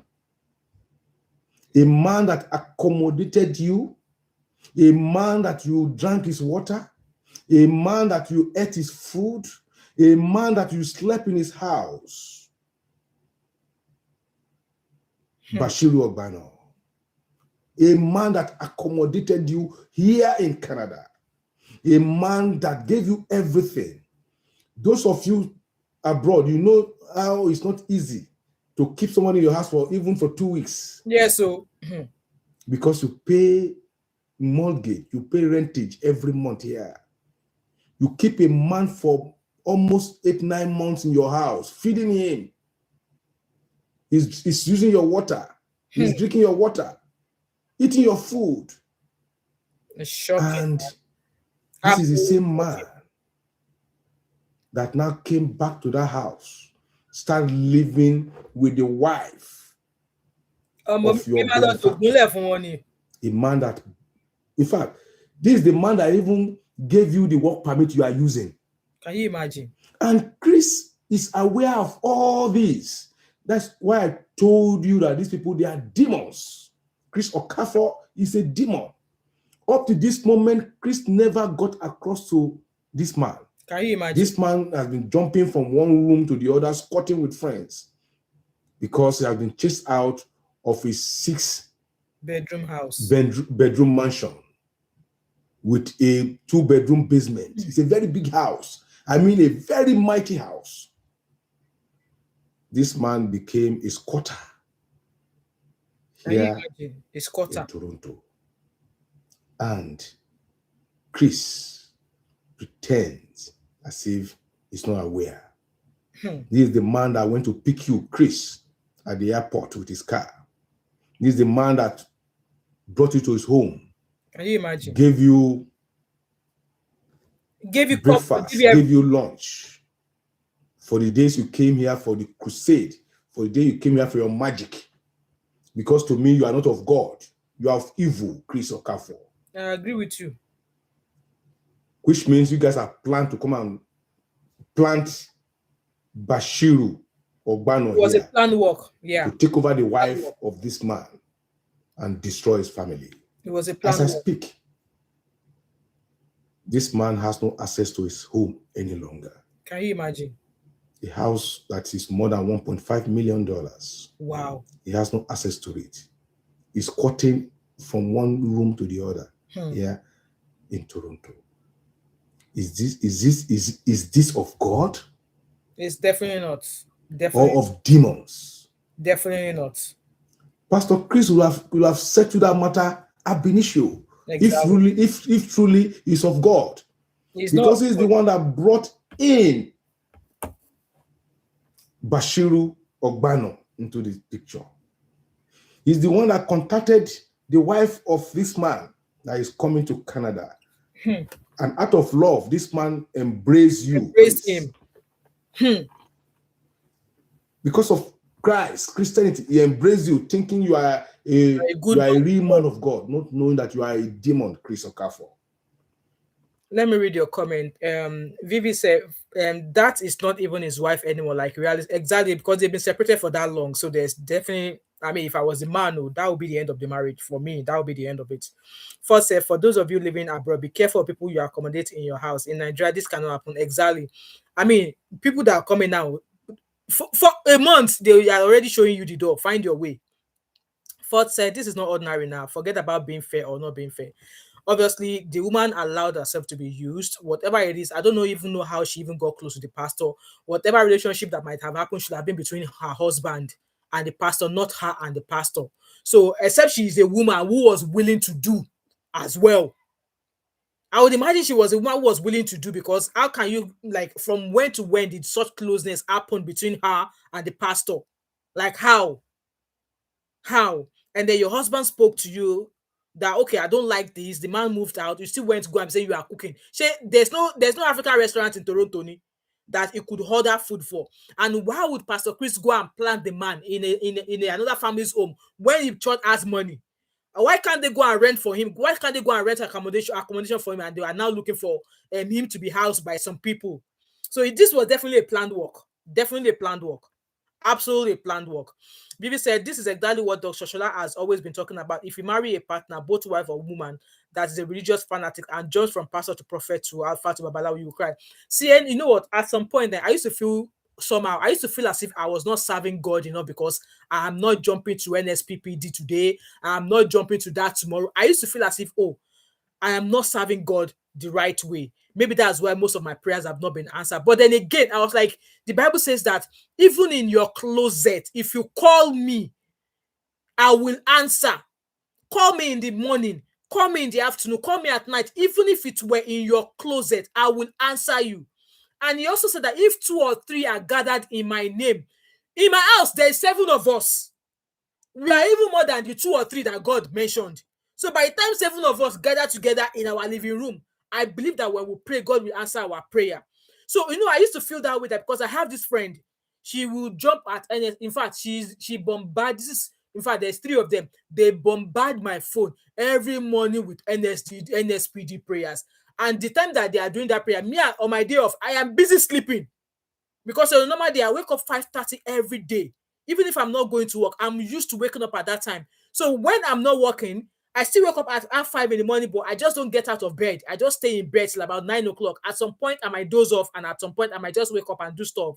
But these past few days, when I'm off, I still wake up. Like today, now I'm off. I've been awake since 5:30 in the morning. I just stayed in my bed till about 9 o'clock. At some point, I dozed off. And then by the time I took my phone, I was seeing all those NSPPD3, and I'm like, come on, guys, I'm sleeping, man. I know when I see them send those prayers to me, I feel as if I'm not serving God the right way. As if because I'm not attending all this hallelujah challenge, all of that. I feel as if, oh, I'm not doing the right thing. But then again, this word that I know how to find, that at least even if I don't remember any other Bible passage in the Bible, God says, if you call me in your closet, I will answer. And if 2 or 3 are gathered in my name, he's going to answer. So my household, there's 7 of us. And 7 of us, like I said, we are more than the 2 or 3 that God said that if they gather. So why do I need to start jumping from one prayer to another prayer? Nobody me kill Jesus. I did not kill Jesus. So why should I be jumping from one altar to another? Because what? But let's keep listening. Bashiru, you are a demon. Bashiru Ogbano, you now call yourself David Ogbano. You are a demon. You came in here to destroy a marriage, a lovely family, to destroy a family of 20 years with children. The children could not access the father because they banned the father could not access the children. The father could not access his own house that he bought with his money. He could not. And you people saying you are Christians? They are not Christians. More so, I blame those people in that church, because I'm sure they cannot say they're not aware of what has happened to one of their members when they didn't see him. When they didn't see him, it's so sad. It's sad, though. Is this Christianity? It is not. Are these one pastors? They are not pastors. Or they are demons? They are demons. Demons. And somebody say we should be covering these people? Demon in disguise. How can you be covering a demon like Chris Okafor? And you don't worry about the baby warrior. They are all demons. They are not Christians. So judge for yourself, gentlemen, and see where my grievances is coming from. 20 years old marriage destroyed. The man lost all he has labored for here in Canada. He could not access his home. The funniest part, they wanted to sell the house. The realtor got across to this man that, oh, you want to say, your wife approached me that you want to sell your house. The man said, no, I'm not selling this house. God is right. They wanted to sell the house. And I'm sure Chris Okafor and Ogbano will collect that money from that woman. Because that woman is not ordinary. It's under the influence of hypnotism. They wanted to sell the house now. Gentlemen and ladies, this is my story. Chris Okafor is a demon. I agree with you, sir. Bashiru. Yes. So I think that's the end of that. I don't think there's any other video. So that's the end of that video there. So, guys, we need to be very, very careful, especially women. Ford said, I hope they, because the man said, according to him, he said they approached the man that, his wife said he wanted to sell there, and they were like, blatant, no, the house is not for sale. Thank God. You know what? We should be very, very careful in when we are saying that we are going to church, we are going in search of in miracles and stuff like that. Like, one thing I know is this: God answers prayers. as long as you've not dipped your hands into what you should not dip your hands into, as long as you're not doing things that you know before you do it, you know that that thing, if you do it, oh, there's consequences. Oh, you know what? That's always my belief. If you don't soak yourself in things that you know before you go into it, trust me, God will answer your prayer. It might just take a while. I mean, your mates, your friends might be carrying Birkin bag, might be going on choice holidays every year. It looked as if God is answering their prayers more than yours. But then again, everybody's journey is different. And again, for where they are, you don't know what they've dipped themselves into. You don't know if they've gone to go and do something that even you, when they tell you, like, you can't be my friend. So just because you are not moving the way some of your mates are moving does not mean that you're serving God less. It does not mean that, oh, because you've not gone to 20 hours of God, that God is not answering your prayers. We just have to be very, very careful. And I'm going to keep saying this. Since I've started hearing all of these stories, I am terrified of going to church. And I was at Uncle Beno's church. I mean, I was listening to Uncle Beno's yesterday. I have not been to church since first Sunday of this year. I only went to church last in first Sunday of January. Since then, because something in me was like, oh my God, why should the house of God that's meant to be like a sanctuary, why should be the place that should be where you will run to when you have a heavy heart? Why is it now becoming a place that if you're not careful, you'll be trapped and you will lose your life? That's how I feel. That's how I feel. I've not been to church for 4 weeks now. It was first Sunday in January that I've been to church last. In a way, I'm thinking in my mind, oh, people will start saying, why is she not coming to church? She's just chasing money and she's not coming to church. And then again, I've got bills to pay. So if I don't go and chase that money, the church will not pay my house rent. The church will not pay my car insurance. The church will not pay my road tax. In fact, I was driving yesterday now. There's a puncture in one of my rear view tire. And to change the tire of my car, it's going to cost me 120 quid. To change because in fact that car tire itself, it was not that long that I changed that tire. I just knew that the wheel of the car just went really, really soft. And yes, when your car tire is losing hair, the wheel of your car will be very, very soft to maneuver. I could just tell there was something wrong with the tires. And then I got home, and by the time I got home, I saw it flat. And then I took my phone light to go and check. I saw a nail. Yes, it is a nail. So now, whether I like it or not, I need to go and change the tire. So will the church change the tire for me? Will they give me £140 to change tire? Will they? Will the church buy me petrol? Will the church buy me petrol? We have to be very, very careful. We have to be very, very, and you should always act on your instincts. Just like Ford said there, always act on your instincts. When you get to a place, you just need to study the atmosphere. You will know, like your spirit will tell you, this is not where you should be. This is not where you should be. And if you choose to stay there, well, whatever you see, that's your own cup of tea. Vivi said, it's one's faith that matter. Keep staying in your secret place, your personal place of prayer, where you talk to your God, and God will hear you. Don't mind anyone. We are all living we are all living our individual lives. Because with this a pastor that is putting his cucumber in everything, saying that they should wear social media. Even with all the social media that we are shouting, some people, did you not see the way they welcome him? They gave him bouquet of roses. They gave him bouquet of roses. They were dancing. Did you see the outfit of the pastor's wife? Is she trying to seduce all those elderly men? And you see all those Akpari elderly men in that church too. So they all believe that the pastor is doing the right thing. They believe is in the right. I mean, they said judge, but to hell with judge not my anointed, because when he was eyeing somebody else's wife, he knows, because he knows the 10 commandments. Thou shalt not covet what is not yours. Thou shalt not kill. But he encouraged somebody to do so, allegedly. And look at what is certain pastor that he brought to Canada. The pastor that he himself asked those couple to house. For the fact that he's been told what has transpired, you would think that he would be the one to say, okay, yeah, but you pack your bag, Ninja. No, you heard what that man said. Hey, Stephen said, church has not seen me for the past 10 years. I don't blame you. I don't blame you. Now you go to church now, they are now using POS. Before we used to do transfer. Before we used to drop cash. Now they are now doing POS. Me, I don't feel comfortable with that too. Like, God should forgive me if what I'm saying feels like I'm being an antagonist of Christ. Or I'm not an antagonist of Christ, and God sees my heart. Vivi, you are laughing. Because at the same time, I don't want God to come and slap my mouth so that I will not be looking, so that my mouth will not be like express to Abuja like that. The way Pastor Chris is looking like Ibadan to Oyo. I don't want God to come and slap my mouth and I'll be like, Oyo to this way. Temi said them don't they judge charity commission. Lobaton. Me, I don't even know the idea behind the okay, because I mean I'm sure some people don't feel comfortable with taking their bank card in the church. Like I just found it weird. I found it strange. What happens to not being able to drop my cash in the offering basket? Okay, we went from dropping offering to doing bank transfer. Now we they said that it will be better if they do POS because POS, like let me not talk too much. Anyway, like I said, they welcome Baba, they welcome not my pastor, he will never be my pastor. They welcome Pastor Kondu to church on Sundays. People were dancing.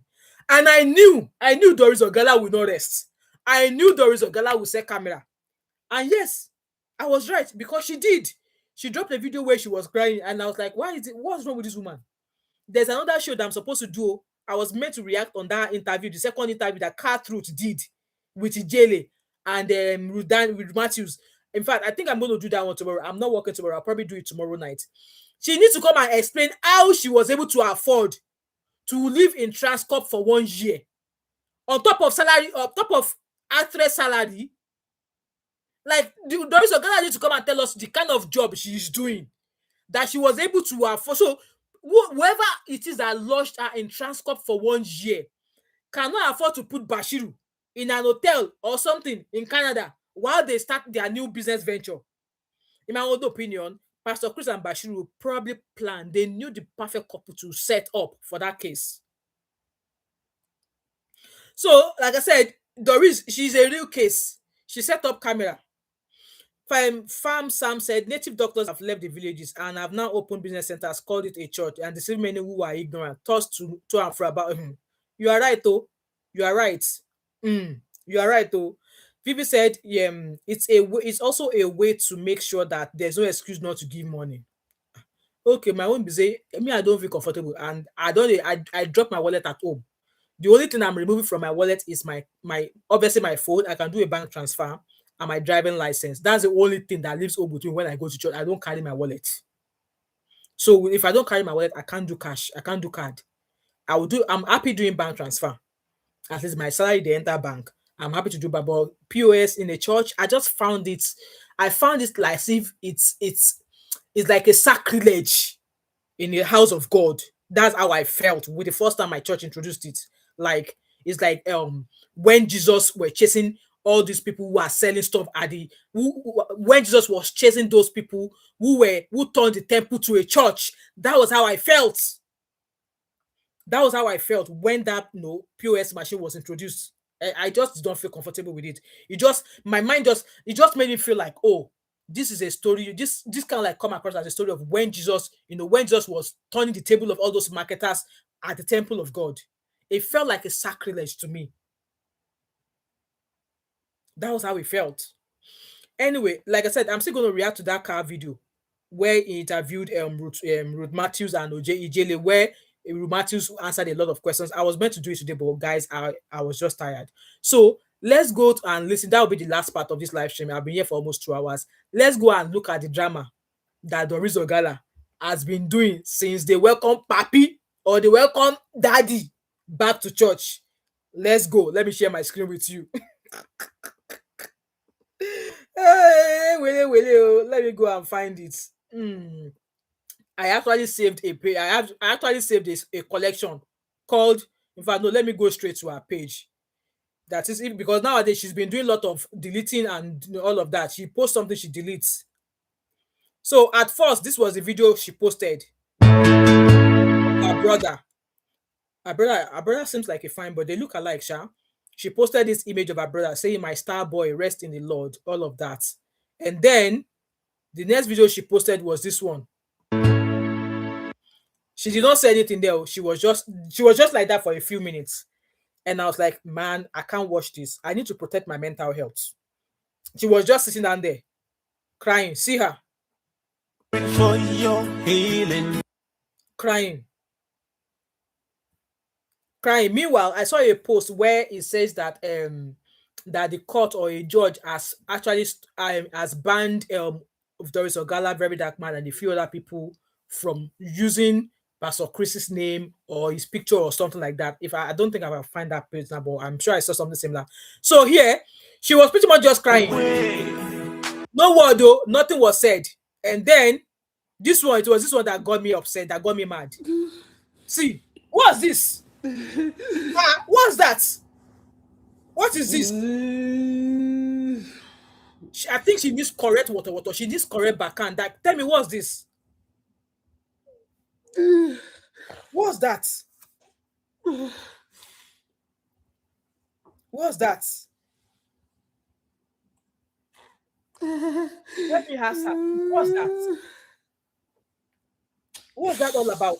You did that for about 5 minutes. It's just quite slow. It's loading. It will come up.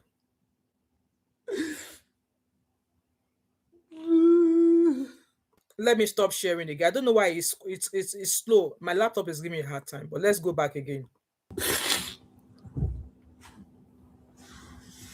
It's going to come up, guys. It's just quiet. I think my computer is quite slow. Anyway, you guys can hear her the way she's crying.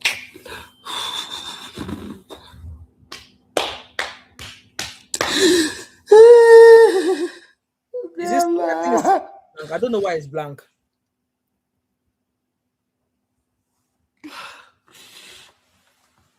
Why is she? What is this? What is it?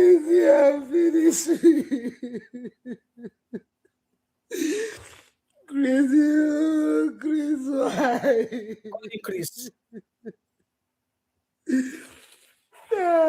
It's blank. I think my system is full. Let me see if I can download it. Let me see if I can download it. Yeah, with me, guys. My brother too.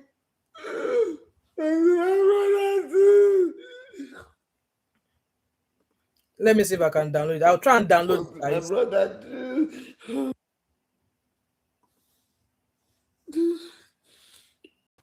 Okay, let me see if I can open it up and share from my page. You guys can see that my system is just slow.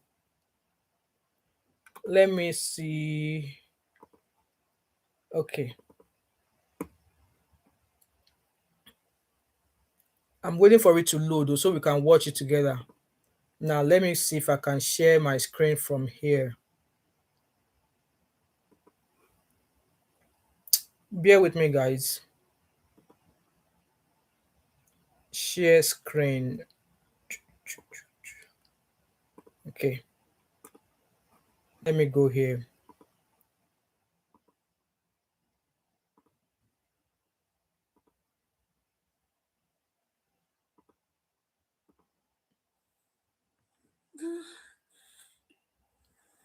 Can you guys see it?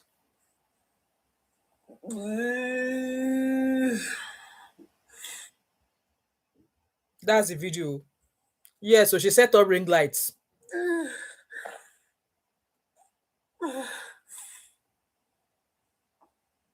She set up ring light too. Tell me what's this drama all about? Calling Chris. Chris is with another chick, yo. Chris is with another chick. Chris is with another chick. Tell me what this drama is all about. Because me, I'm not understanding this one that she's doing. Crying.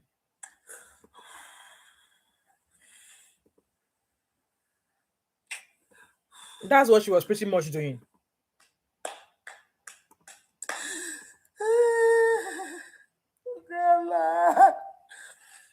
Which can our Baba Kosa, my sister, long time. Happy New Year, ma. Messenger of God, I be double agents, as they call them.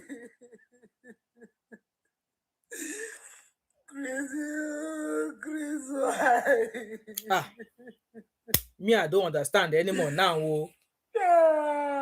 This is my brother too. my brother too. Le bâton.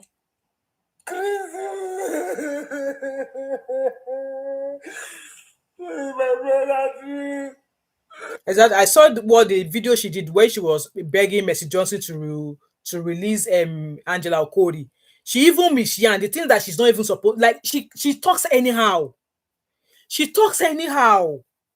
Like the way she talks, she does not care whose name she is dropping. Even Ricardo talks say, with the Mercy Johnson said if I want to ask him, she cannot. Like, what has Ricardo's name got to do with Mercy Johnson release Angela Okori? Like, you know they. My brother. So that's that video there. That's that video there. And then the second one, after she finished crying, she started again. Let me share that one with you again. Let me share that one with you again. Oh, that was the one that I was like, you know what, this girl, not even girl, she's a woman. That was where she now talk. And she released more audio. She released more audio. Let me share that one with you. And that's the video I'm going to round up with. Let me share. Oh. Let me share. So this is the one she released. I will keep my mouth shut so you guys can listen. You think you can buy my brother and let's start from the beginning. You think you can buy my brother and shut me up?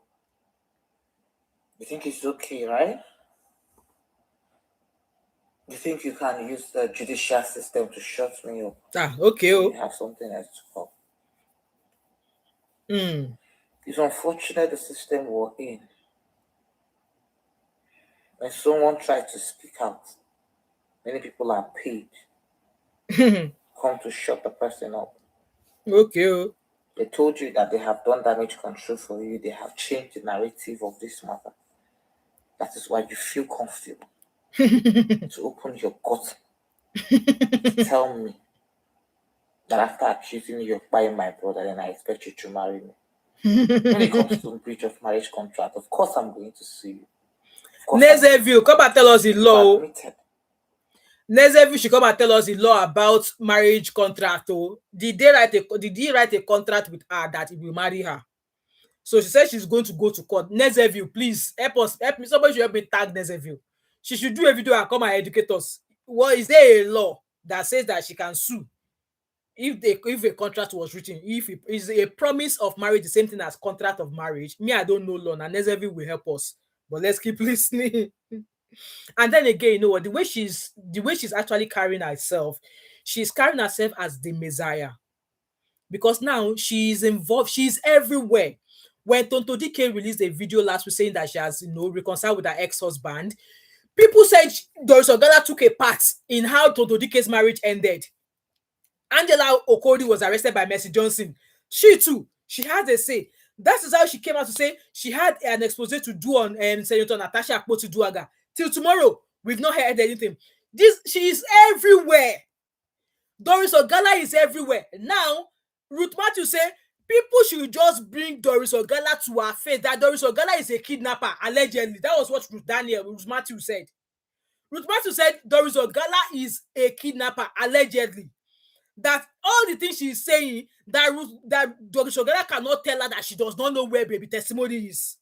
And tell me how Doris Ogala is able to afford being housed in Transcorp Hotel for 1 year. Please, people that live in Nigeria, how much is it to lodge in Transcorp? How much? Because me that I went to Lagos for wedding last year, September, the hotel that I lodged myself to because I want to do baby girl life, 10 days was almost 500 and something thousand naira. And that hotel was not even Transcorp. In fact, I won't even say it's a 3-star hotel. How was she able to afford staying in hotel in Transcorp for a year? I would imagine that either Papa J, allegedly, all the people that were trying to, not let people see the case, because as it was, Doris Ogala was the confusion that was sent into the camp of the people that are trying to figure out what happened to baby testimony. And I'm still saying it.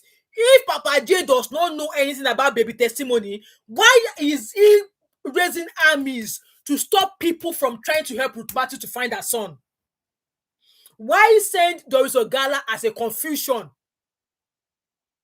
if they don't know where baby testimony is? And who was the person who footed that bill of Transcorp for 1 year? I have collected my own 35 million. I have collected my own 50 million. What job did Doris Ogala do for all these pastors that they paid her 50 million? What job did Doris Ogala do for Pastor Chris Okafor that Pastor Chris Okafor chop her money? This woman is everywhere. If she's having a mental breakdown, she should get her freaking ass off social media. Let her go and sort her case in the court, because she's talking and releasing all of these things, she's making us look like she should not. No, our confusion is not going to work on us bloggers. It will not work on us. In a way, yes, she's a whistleblower, but then again, her own actions, all she did in order to turn cases into cases that they turn upside down, she needs to pay for her sins as well. And my own question that I've been asking from day one is this: assuming I think somebody asked her that, assuming Chris Okafor don't marry you, you will not come out with all of these things. So she was like, I will still marry him now, but I will gather all the information. I'm sure I don't know where she answered that question. I will just use him to gather information. And I think I'm going to play a video as well that she did with Auntie Aduni. I'm going to play that video because she said some things there as well. In my own opinion, Doris Ogala knows more about baby testimony. She knows. It's probably because she has collected money for that job. That's why she doesn't feel like she should speak about it. Hence why that video she did with Auntie Aduni, she was like, I don't know anything about baby testimony. But let's keep listening. In your own statement, that you breached the marriage because of my character, right? We'll find out whose character is good and whose character is bad. Nobody will shut me off from speaking and getting justice for my late brother. You think it's about you getting married? Exactly. She should be in prison. It has nothing to do with that. No. $300 per day in 2022. No woman wants to marry you after all I've found out about you. The devil is learning work where you are. You are evil. You are a blood-sucking demon. You are evil. Yes, this is a society where we have people who don't listen to confession of the truth. Rather, they turn around to judge you with it. You will still be judged because you are not a saint at the end of the day. You can throw money around, but I have my mouth to speak, and you can't shut the only thing God gave me to seek justice for myself and my pride. Nobody, no narrative will stop me from exposing you. Okay. Guys, listen to this demon that is climbing. She is dropping another audio to hold microphone. Look at this demon plotting to kill a woman through mafia and police or street way. A woman who had assaulted. So in this video now, she's alleging that Pastor Chris Okafor allegedly plots to buy Ebere. That's the audio she's going to release now. And we were plotting this, your child was just 5 months. You guys should listen to him talk. Nobody will shut me up. Nobody. I'll just play part of it because I know I'm going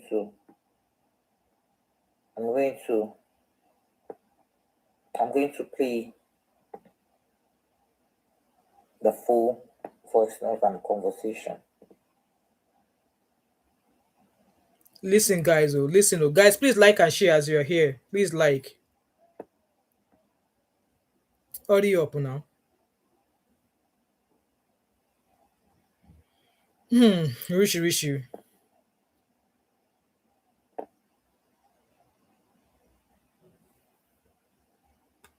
Farm Sam said $300 per day in 2022. Wow. And she was there for a year.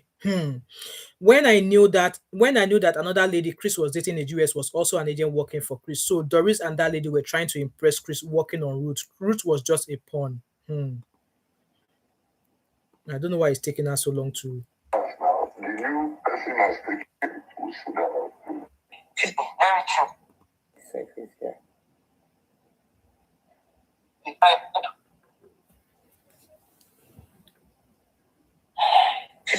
true.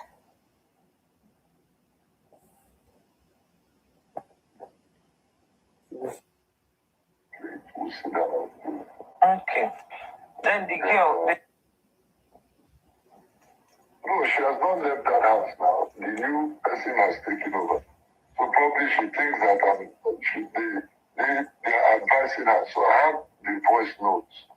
You know, when they are recording, when they are making calls. So the person they sends to me. So we want to explain that, or I'll find another street way to deal with this. And I people on what I have, and I must pay for 10 years rent or ransom.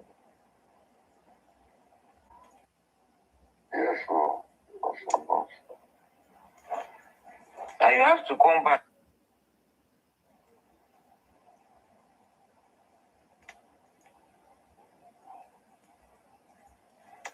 Why the girl of the Panafoli? Me, I don't understand Igbo. I don't know what she said there. I don't know whether they are saying 5 months or so.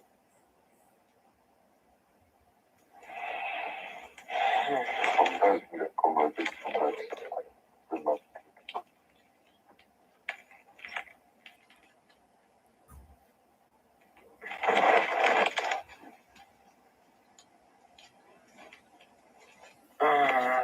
This thing has to be handled very, very discreetly. Very, very discreetly. The black man now. Can you hear her? So she knows, she herself know that they are planning on using black mafia or mafia police to go and end somebody's life. And did you hear her? This thing has to be planned discreetly. So she knew. So you are an accomplice, Doris Ogala. You knew that this man was trying to do this to Ebere, and you kept quiet. What if that? Guys, keep listening.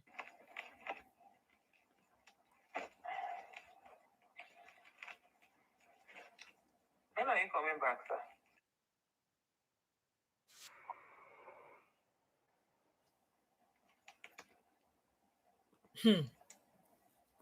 Fear would not fear. Because things have become gently. I used to cry in a way, you know, that it's either in the Mafian police or in the people.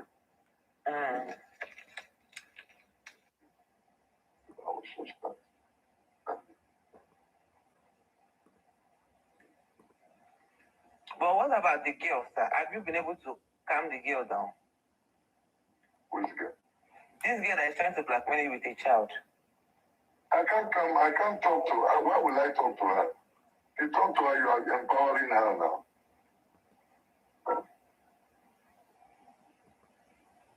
So she knows. What about the girl? Well, the child that brought your own.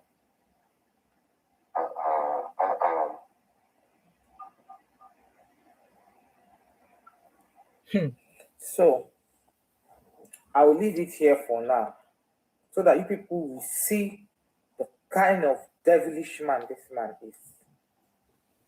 The kind of that you want to use mafia police to remove someone, or the street way. The street way. Remove someone who gives back. There are so many things in this voice note. I will play the voice note from beginning to end. So you knew you wanted to do that. You kept that information. Did you take that information to the police? Did you take that information to the police? What if he has succeeded? Because you guys heard that when said, oh, this thing has to be done discreetly. Oh, it has to be done discreetly. You are agreeing with him. Doris Ogala, you should be in jail. They should arrest all of you now. Ati Pastor Chris, Ati Bashiru, Ati whoever, all of you should be arrested. The possibility of that happening, zero, because we have a non-functional police system in Nigeria. Because that's why she's looking at herself as if she's a goddess. That's why she's doing face like person where they throw, where they spray, where somebody is pouring pepper or something in her face To her, she thinks she's a messiah. She's not a messiah. She should be freaking locked up. You have evidence that somebody's planning to take somebody's life and you are sitting on it.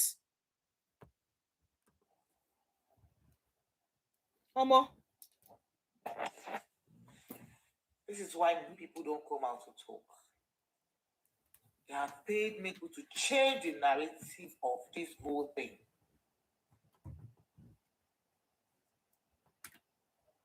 They have paid many people to change their whole narrative. But I will not stop. This is just the tip of an iceberg. I will plead your voice. The world will hear who you are. The world will know you for who you are. Everything you have said to me, the world will hear it. And for the people saying, oh, you knew he was like this and you wanted to marry him, I didn't know. You didn't know? I only got to find out this part of him 2022. And we're in 2025. Problem. And it was that period I started keeping this record.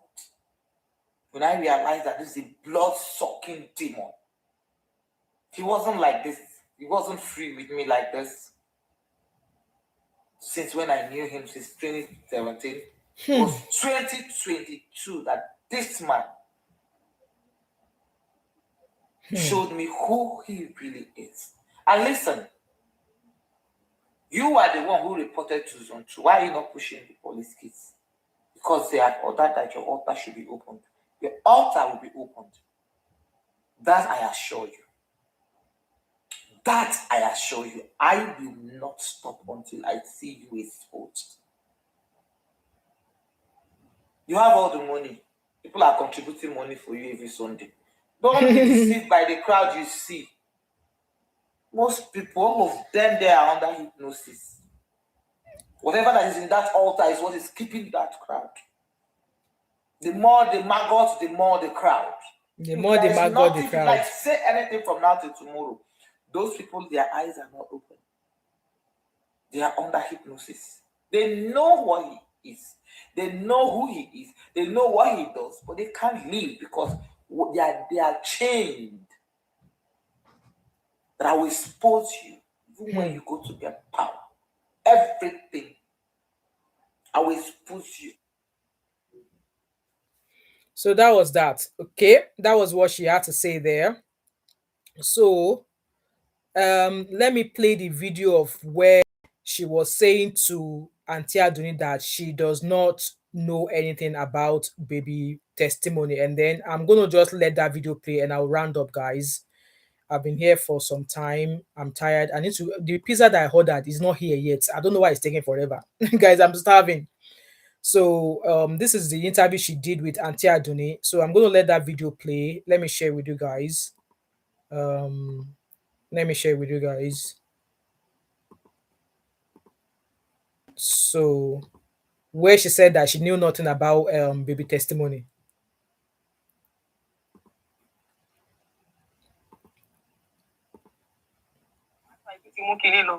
If you guys will not see me tomorrow with this wahala, we will not take me do, and we get like 2 or 3 interesting shows. Show not interesting, educative show where we supposed to do, and I don't stress me for today, but it's worth it at least. Our story has been constant. Zilla, exactly. I don't know why people they say she's lying. Our story is not constant. She was not even part of the story for almost 3 to 4 years. But Ruth Matthews is saying otherwise. For almost 4 years. Now somebody don't cry. But Ruth Matthews is saying otherwise. If you guys go and watch it, I'm gonna do a reaction video to that interview that Katru did. Ruth Matthews is saying that Ruth Matthews said that Doris knows. Me, I don't believe that this Doris is saying everything. Yeah, our story might be constant. I don't believe she's saying everything. That's my conclusion in this. Somebody now 3 or 4 years after, how we come be saying that person that they ask for the picking? And now the because of the 5 million way route here. 9 routes for the Doris. You not picking. 2019 I don't but you. Hold on. You say she calls people out. Why are the people putting comments, cursing her.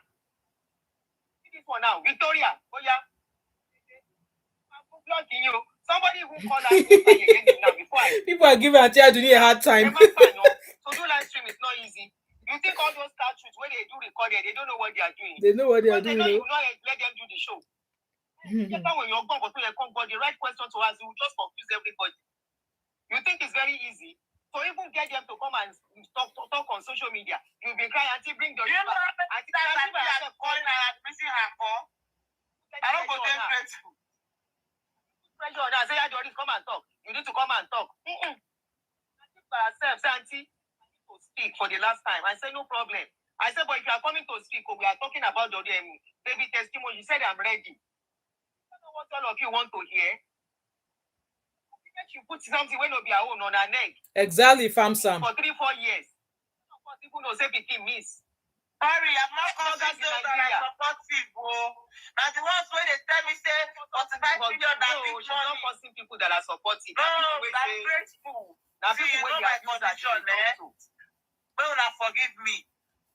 Forgive me. I can never let me tell you people something. And I was going to make a video, but I will say it here exclusive before I make the video tomorrow. Honestly speaking, I need your support. Which support are you asking for? You guys don't understand these people. They are trying. I did not say that no child is me. Since she collected, was it $10,000 or something that she collected when she started talking about Chris Okafor? She has just been dropping snippets. You guys remember that she said Pastor Chris came to her sister's flat in Unilag or something. Since that, she collected that money and showed us evidence that he just came to give her $10,000 or $20,000. She has been dropping snippets. Whatever it is that you say you want to drop, put it out there. Why are you hogging information? Because you say these people are dangerous and you are dropping snippets because you know that you say they will come and arrest you. They will hijack you because you know they can hijack you. That's why nobody's asking you to stop talking. People are encouraging you to keep talking. And hopefully maybe one day, the Nigerian police will wake up from their slumber and they will decide to investigate this case properly. But let me tell you, they are trying to sweep away my case with my ex with this case.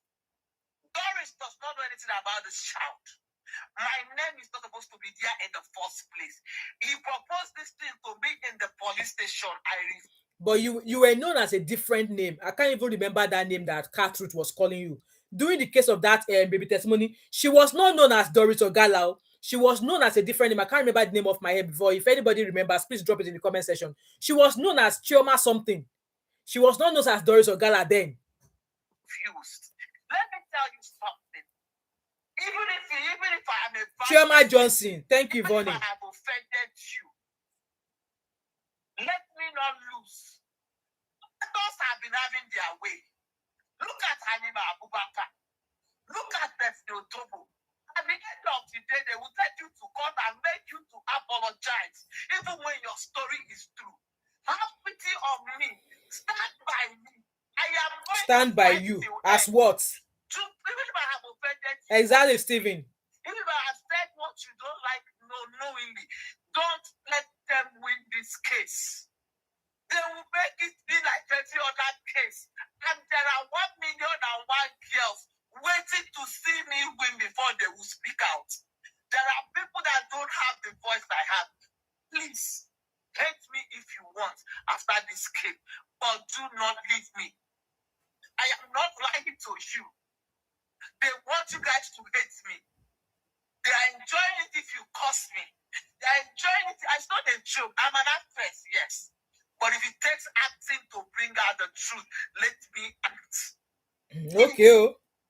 Continue to act. Forget whatever I've said to you, whether I've insulted you. Do not sweep my case under the carpet. I need your support. This platform was a platform God used to rescue me. And exactly, Famsam. Anytime, any day, Ajaduni calls me, I will never. This platform has raised money for a very millions of naira. Millions of naira. They did.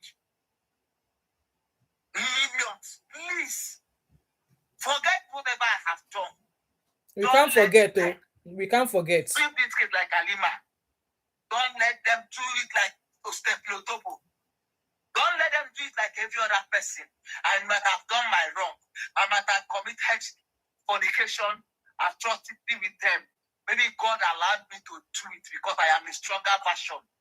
Please, forgive my sin. They are taking me to court. But I am not relenting. I am not afraid of them. I will never be afraid of them. They will not break me. But you people should not break me. Exactly, Famsam. Their cases are different from hers. I am standing strong. I am taking the shame. They want to drop this baby. That's why, everything she's doing, she's coming across as if she's the Messiah here. She will definitely implicate herself. That's why anything she's dropping it cut and join.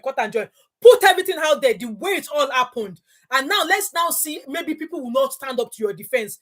But they gave you 20,000, like he came to drop them. Since he gave her that money, all she's been doing is dropping snippets. With your snippets so far, he's still married the girl. With your snippets so far, he went off for 1 month. After 1 month, he came back. After 1 month, you see how he got to go to social media to say that bloggers are saying nonsense about him.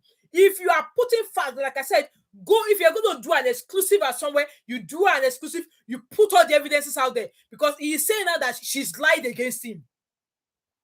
And yes, you are here now. Like I said, she collected that dollar, how much it was. She's been dropping snippet. And Ruth Matthew is saying that Chioma Johnson, they should bring Doris Ogala, aka Chioma Johnson, to her presence, that Doris Ogala knows. And Prof X has shared videos of where Doris Ogala is saying, there's none of my concern. I'm not looking for any child. What was the money you were paid? Why were you paid? Why is money floating around you from these people if you don't have any involvement? And if that Prophet J had nothing to do with the disappearance of that child, why is money floating everywhere? Why are they giving Ruth Matthews money? Why? If you all don't have anything, if you all don't know anything about that child, why is money flowing like River Jordan? Why?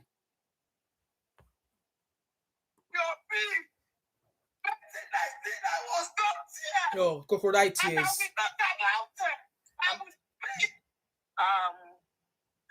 I will take you off. I don't want you in this mood. Okay? I know this is a lot on you.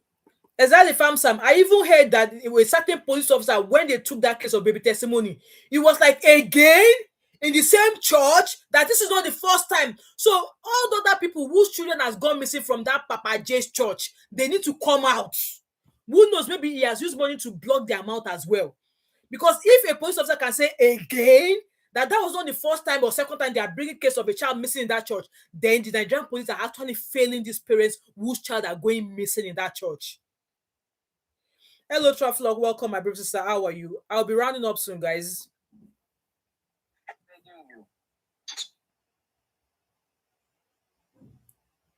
Beatrice, all of you can have your opinion. And like I told you, everybody will not be on your side. Exactly.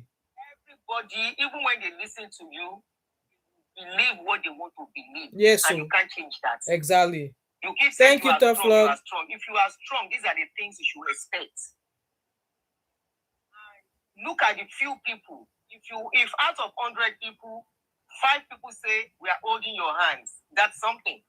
What if the whole 100 is that? It's not like the case of Mohbad. How Joseph for Mohbad left and right. Joseph, you do know how many people built houses all in this guise of justice for Mohbad? Do you know how many people went on choice holidays, make money, dollars? Do you even hear how much the family said Baba Mohbad has thousands of dollars in his account? Yeah, Baba won't pay for DNA to figure out if that boy is actually his grandson. Do you know how many people has made money off justice for Mohbad? So exactly Famsam, you are right. They are making money from that story. Prof X allegedly he made money, he collected money. That one said, come, if they give him money, he will pay. At least that one did not hide from collecting money. He said if they give him money, he will collect. He said it with his full chest. At least that one is being honest. But the others, come and explain why they are giving you 45 million. Come and explain why Pastor Chris Okafor said you should have for brand new car. What job did you do for them as a woman? Now Toto you sell? I don't think there's any Toto way they're expensive as that. Against you. What are you going to do? And I told you, I said, yes, you have your faults, but there are times that when we look at things deeper, there are things we do without knowing the repercussion. We just think it's one of those things in life. You never, I want to believe you never knew how deep these people are into bad things. Some things are open to you. Even on Car Truth was where you heard some things about your brother as well, like you told me. And I think you mentioned it right on this show. That it was on Car Truth.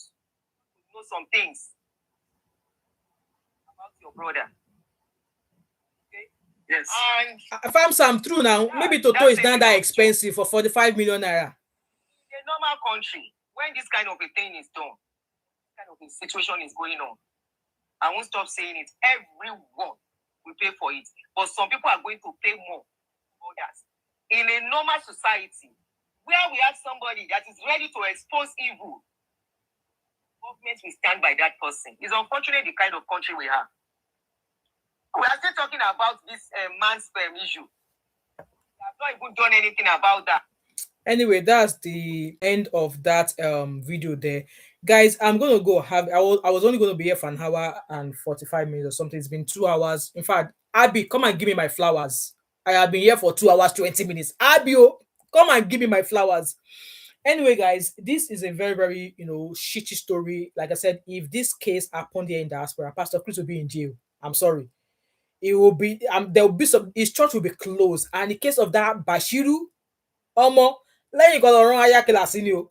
Or if I will go and I will go and pour juju somewhere. It will go and in all of these stories are how here for us to learn from it. Don't just listen to it as something to pass time with. We should learn and take note from it. For me now, since COVID, for me, I've been very, very cautious of people around me. I don't know, maybe it's the COVID that made me feel that way, but I've been very, very cautious of people around me. I did tell you guys about, obviously, me, like, church. Church is not really the thing for me anymore, but I'm still going to keep pushing myself. If I'm not in church, it's not because maybe I don't want to go again. Again, I need to go to church. Bills got to be paid. Now, 5 picking I get. And the children, the older they become, the more expensive they are. So, with that being said, guys, let's take all of this. Let's learn. At least with that Bashiru now, it will take Holy Ghost or Messiah to come down to convince another family in diaspora to allow somebody stay in their home because they want to come and start a stupid business venture of a church. At least that one is a very, very hard lesson that all of us have we have learned. And I feel so sorry for that man and the fact that he's not going to be able to see his children. I feel absolutely sorry for him. And I hope he's able to get a solicitor or something to help fight his case. And knowing that Okafor, Uncle Onwo Badobieni Warrior, knows about the case of this family and he did not do anything to intervene is absolute. In fact, I would say it's shocking because that was how he was eyeing Doris Ogala. At least Doris said it was the one that encouraged her to leave her husband, her ex-husband.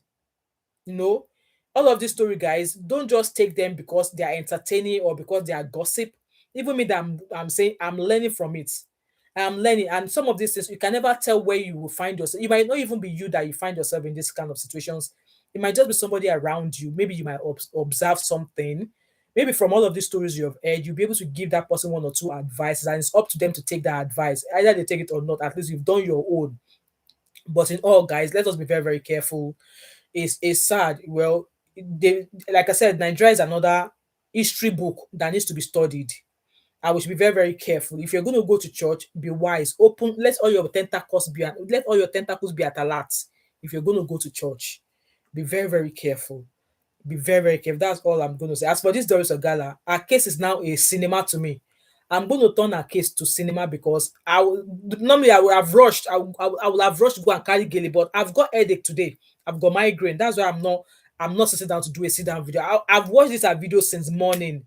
I've just been on my bed because I'm like, no, I've got migraine. I'm not even going to stress myself. And those Gilly that I tied, if I tie it and leave it on for too long, it gives me a headache. And so I've got this soft one on my head. So I hope we've all learned one or two things. For those of us who are in diaspora, you can still do your widow's mite. You can still help people, but please don't open your doors to strangers you don't know. Don't do it. Don't do it.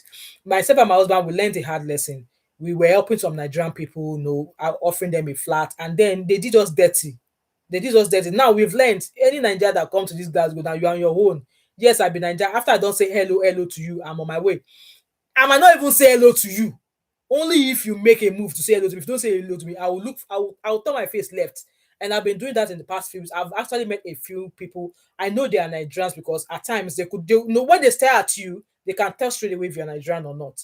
And yes, you saw me, you're staring at me, you didn't say hello. Like, what do you expect? Me, so I walk out, I go. So this diaspora is starting to change a lot, whereby people don't even want to offer help anymore because of the way people who come from Nigeria are either getting people into trouble for offering them or giving them help that I'm one of these people that, for the fact that you, when I came abroad, it was tough. And I don't believe that anybody coming to diaspora have to face the toughness I went through. That's why I always know, if I think I'm able to help somebody, I always I stand up to it and do what I can for them. But nowadays, I don't care. If na see you carry enter, if I enter, if it was tough for me, my enemy, then well, I've learned a hard lesson. I'm not helping anybody anymore. Let everybody work out their own, because we all learn. We learn. Anyway, guys, if there's any further updates, I will be bringing it. Like I said, I think I'm gonna do a sit down video to react on that interview that Carl Truth did with Ruth Matthews. I'm not sure yet. I'll see how I feel tomorrow, if I really want to stress myself. If not, maybe it's just going to be another live stream where we will debate about it. For now, guys, I think I'm going to stick to YouTube Studio live streaming here. I don't know what's wrong with my StreamYard. I can't be paying $40 and it's costing me, it's not doing the job for me. So I think I'm going to be sticking to YouTube Studio. And yes, if I really want people to engage, I've got a couple of mobile phones here. I'll be dropping the number if I come back again, so we can all engage. With that being said, guys, thank you so much and thank you for being here. Let us all learn from all of these stories. Don't just watch these videos. Make sure you are learning from it, okay? And I'll see you guys later. And please, guys, do not hesitate to join my membership. It's another way of you supporting my channel. And also, if you're in the UK, let me share my website with you. I've been saying that I have a small side business. So you guys have not been, well, I've seen a few orders actually. Let me share my website with you guys. I need to go and change this thing on my page. So as you all know, I have a small side business where I sell scented candles, home diffusers. I sell beautiful, and Valentine's around the corner. So come and shop. I sell scented candles. I've just added this whipped soap, which you can use to shave, shave your punani, shave your armpits. And under this image here, you can shop all of the Valentine fragrances. They are perfume based wax melts. You can see there's paradoxal there. You can see there's Valentinias there. Those are a dupe of designer perfumes. I've got some Lush inspired room sprays as well. I've got spa collection wax melt, laundry wax melt, perfume based wax melt, room sprays, scented candles. These are my Penhaligons dupe candles. I'm sure there's something for for somebody there for you. So guys, I ship throughout the UK. So support my small business, all right? And thank you so much, guys. And I shall see you. With that being said, if you shop, there's 10% automatically applied at checkout for you. So if you shop, automatically you get 10% off your shopping. That's just a way of saying welcome and shopping with TMO5 Candle Co.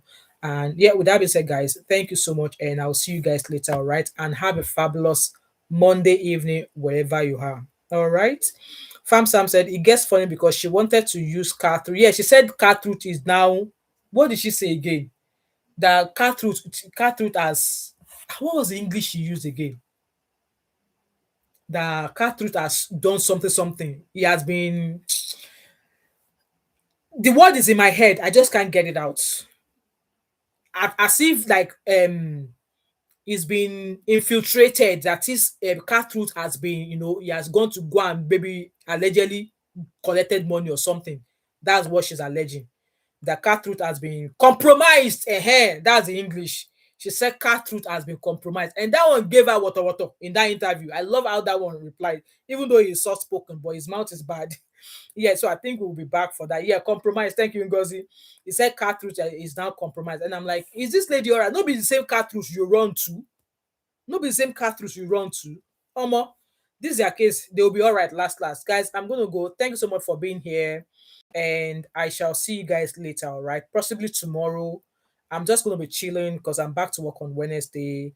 I'll probably maybe if I see something that I want to share with you during the day, I will do. But if not, there will be a live stream tomorrow at 7 p.m. With that being said, thank you so much, guys. And please, if you like what I do here, like, share this video, subscribe, and I will see you all later. And the poll I did ask that well, where is the poll again? Right, okay. I dropped a poll saying asking should bloggers be punished for pushing Pastor Chris Okafor's story. 76% said no. Those of you that 40% that says yes, don't worry. You'll be one of the people that or Pastor Chris Okafor will come and carry. Majority wins. Majority said no. 76% said no. Because at the end of the day, social media, blogging, and all of these things has their own benefits in the society as well. Anyway, guys, thank you so much, and I will see you guys later. All right. Bye for now. Bye.